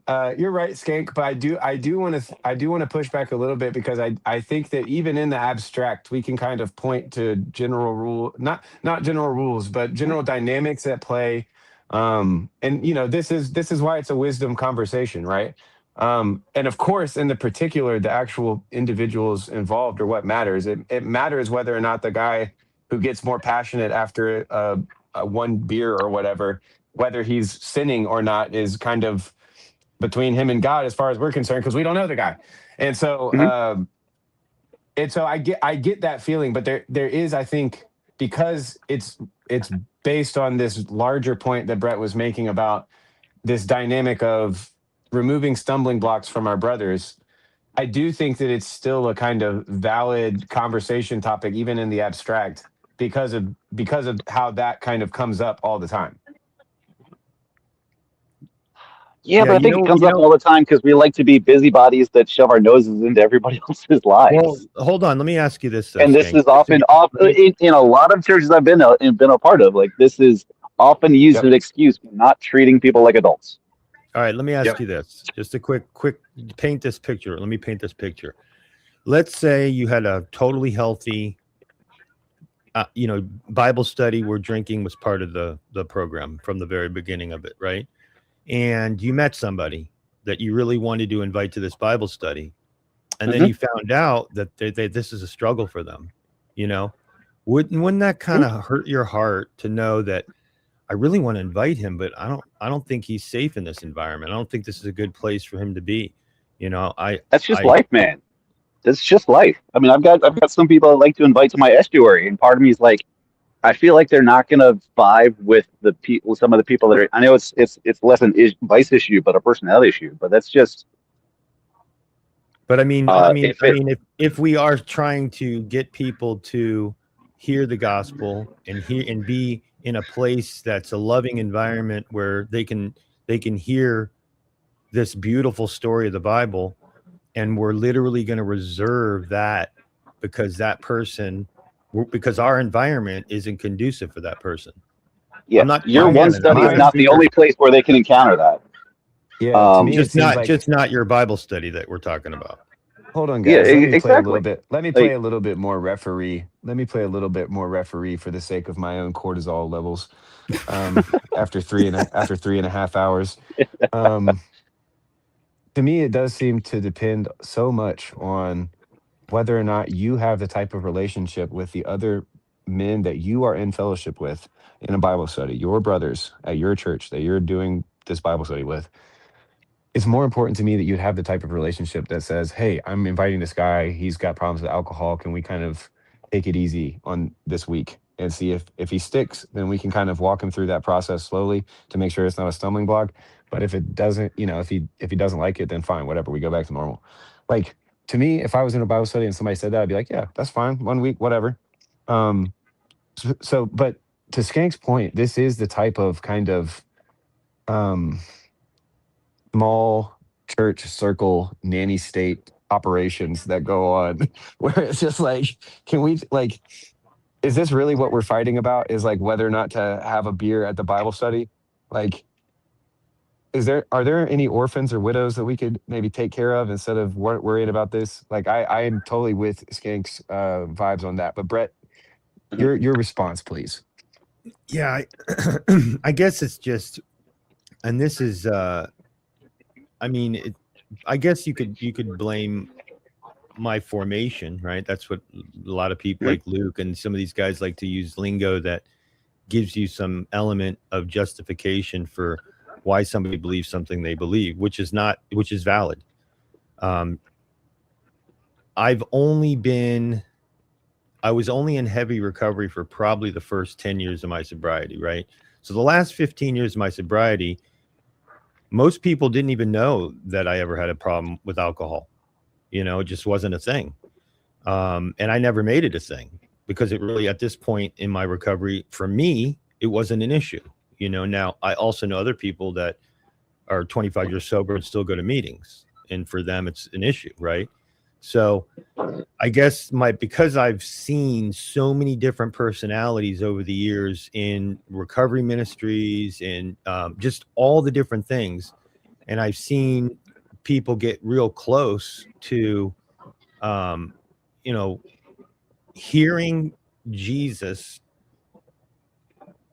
actively participate in their life and just being a blessing to witness it, that it's such an amazing thing to have that. And for me, if I'm not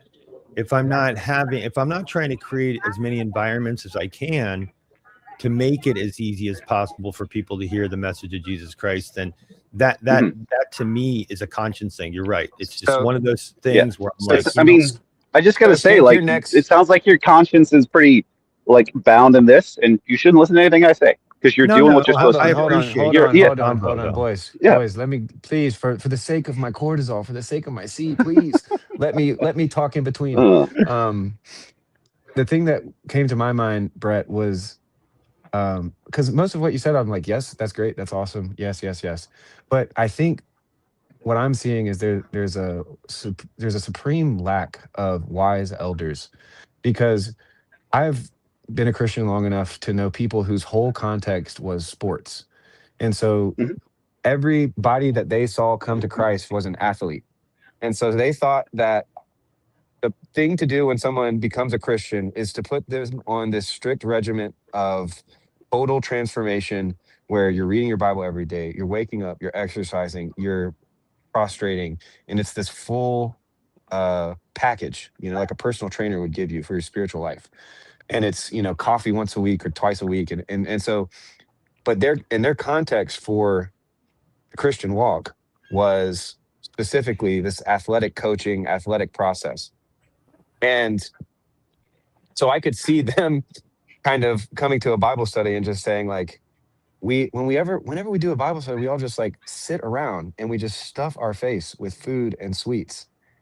And I noticed that after everybody gets stuffed full of food, they don't care as much about the poor or whatever. Like you could see that playing out.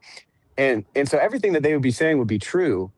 But to Skank's point, we still we can't take either of those contexts and make them the normative command for the meeting together of saints. There has to be we have to be under the law of liberty. And the law of liberty makes way for so much uncomfortable, cross-contextual, cross-cultural, brutal misunderstandings about whether something or not is holy, whether something or not is defiled, whether something or not is demonic. And so if we can't even figure out how to handle alcoholics at a Bible study where beer is around, then we're really, we're really going to be stuck without, stuck down the creek without a paddle. So I think I think you guys are doing a good job of kind of laying out the two positions. But Skank, I hear you kind of getting hopeless and start wanting to shut down the conversation and stuff like that. But I do think that there's something here that we could probably figure out if we have the energy for it. We could also just shut it down because I don't want to fight on a chill stream. I don't have my quarter. I can't bring that type of energy inside to Miss Mo. She's already mad at me for streaming all night. So we gotta keep it chill, bros.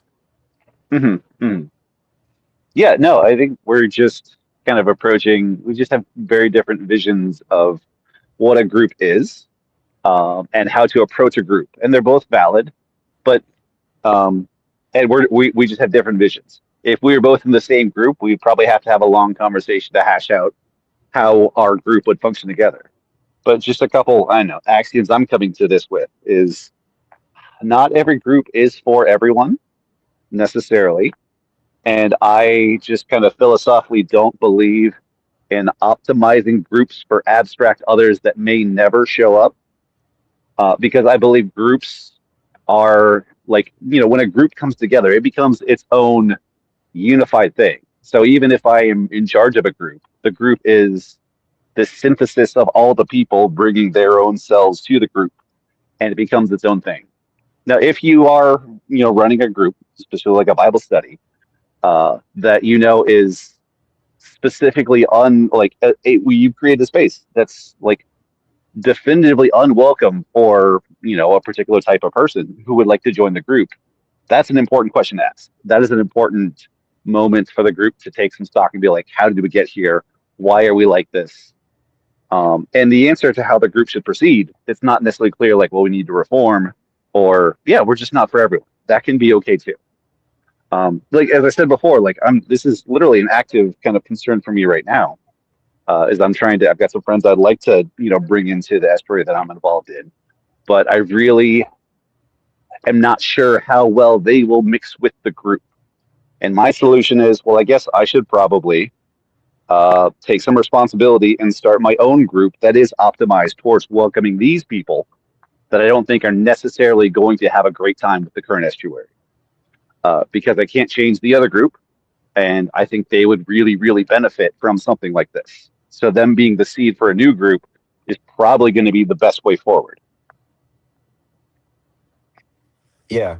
So I hear you wanting to complexify the idea that there's like an easy principle that we can follow with matters of conscience and matters of stumbling blocks for weaker brothers, and at the same time, and you're complexifying it because of the kind of reality of just some people just don't get along, and they don't have to. There's no rule that says they have to get along necessarily, or that they have to hang out every week.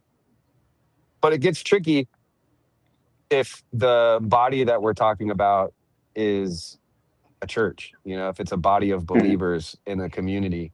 because then we are kind of, um, at least we should be, I think, bound by our conscience to fight for the unity of one another and the care for one another in our weak consciences and our strong consciences, and to work out all these things in love and self-sacrifice. And so, our kind of relationships within the body of Christ are one of the things that God uses to make us who he wants us to be. So I think it's kind of, I definitely don't hear you saying anything against that, Skank, but it is you're highlighting, I think, the way in which Christian community cannot forget the individual.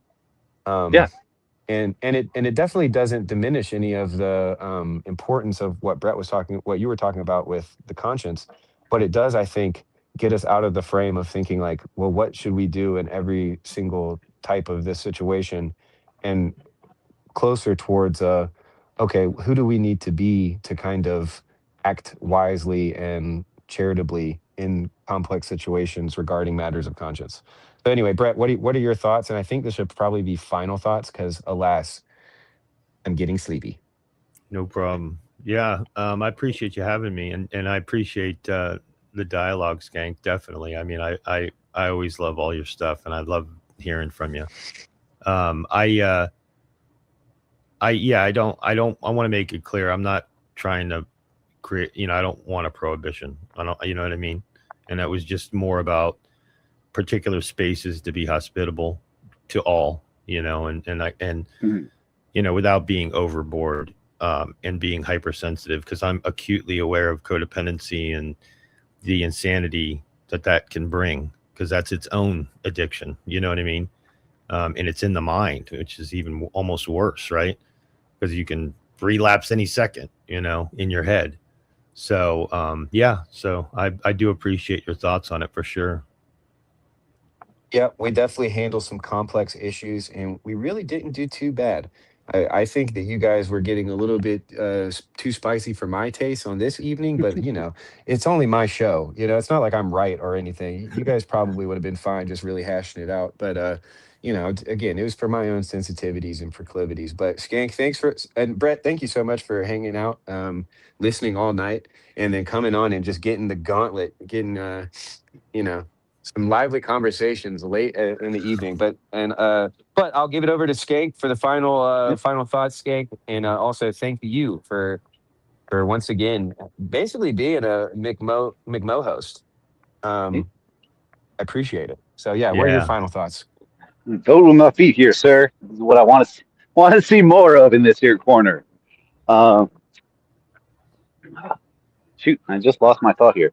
Brett, I think this was a fantastic discussion, and it was because of, I don't know, like a little bit of heat or misunderstanding, or having to work towards a synthesis from our kind of like opposite kind of like approaches to a situation. I think this was good, and I think conflicts like this, frankly, are good or can be good when they're handled well.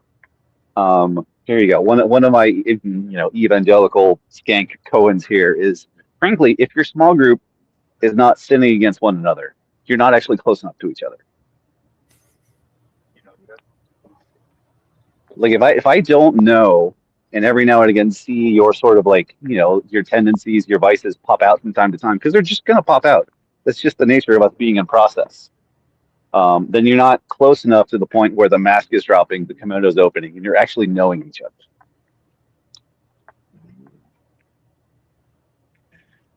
Yeah, and also if you don't point out your brother's vice, you're basically like letting him go on a date with his fly down. So we've got to, as believers, get good at reproving one another gently and in love, but sometimes harshly and firmly too. So yeah, complex stuff, boys. This was a good one. This was fun. Thanks to everybody else who's been in the comments and been hanging out, and everybody who popped up on stream. Feel free to donate to the Ko-Fi if you enjoyed the conversation. Imagine just coming up to a street performance that was this fun and this interesting. I feel like you'd throw a fiver in the guitar case. So if you're feeling generous, feel free. And thank you to all of the support that so many of you have already given me. It really is fun to do these things when there's good conversation and fun things to talk about. I'll try to get back to being able to make beats while I do these. But one thing at a time. I was really I'm coming back from injury or something. You know, I'm getting back to it. There was a lot of skills that I had dialed in. I've got a new house. I got a new operating system. Everything's different. So, anyway, appreciate you guys, and we'll see you probably this weekend.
coming of our Savior Jesus Christ.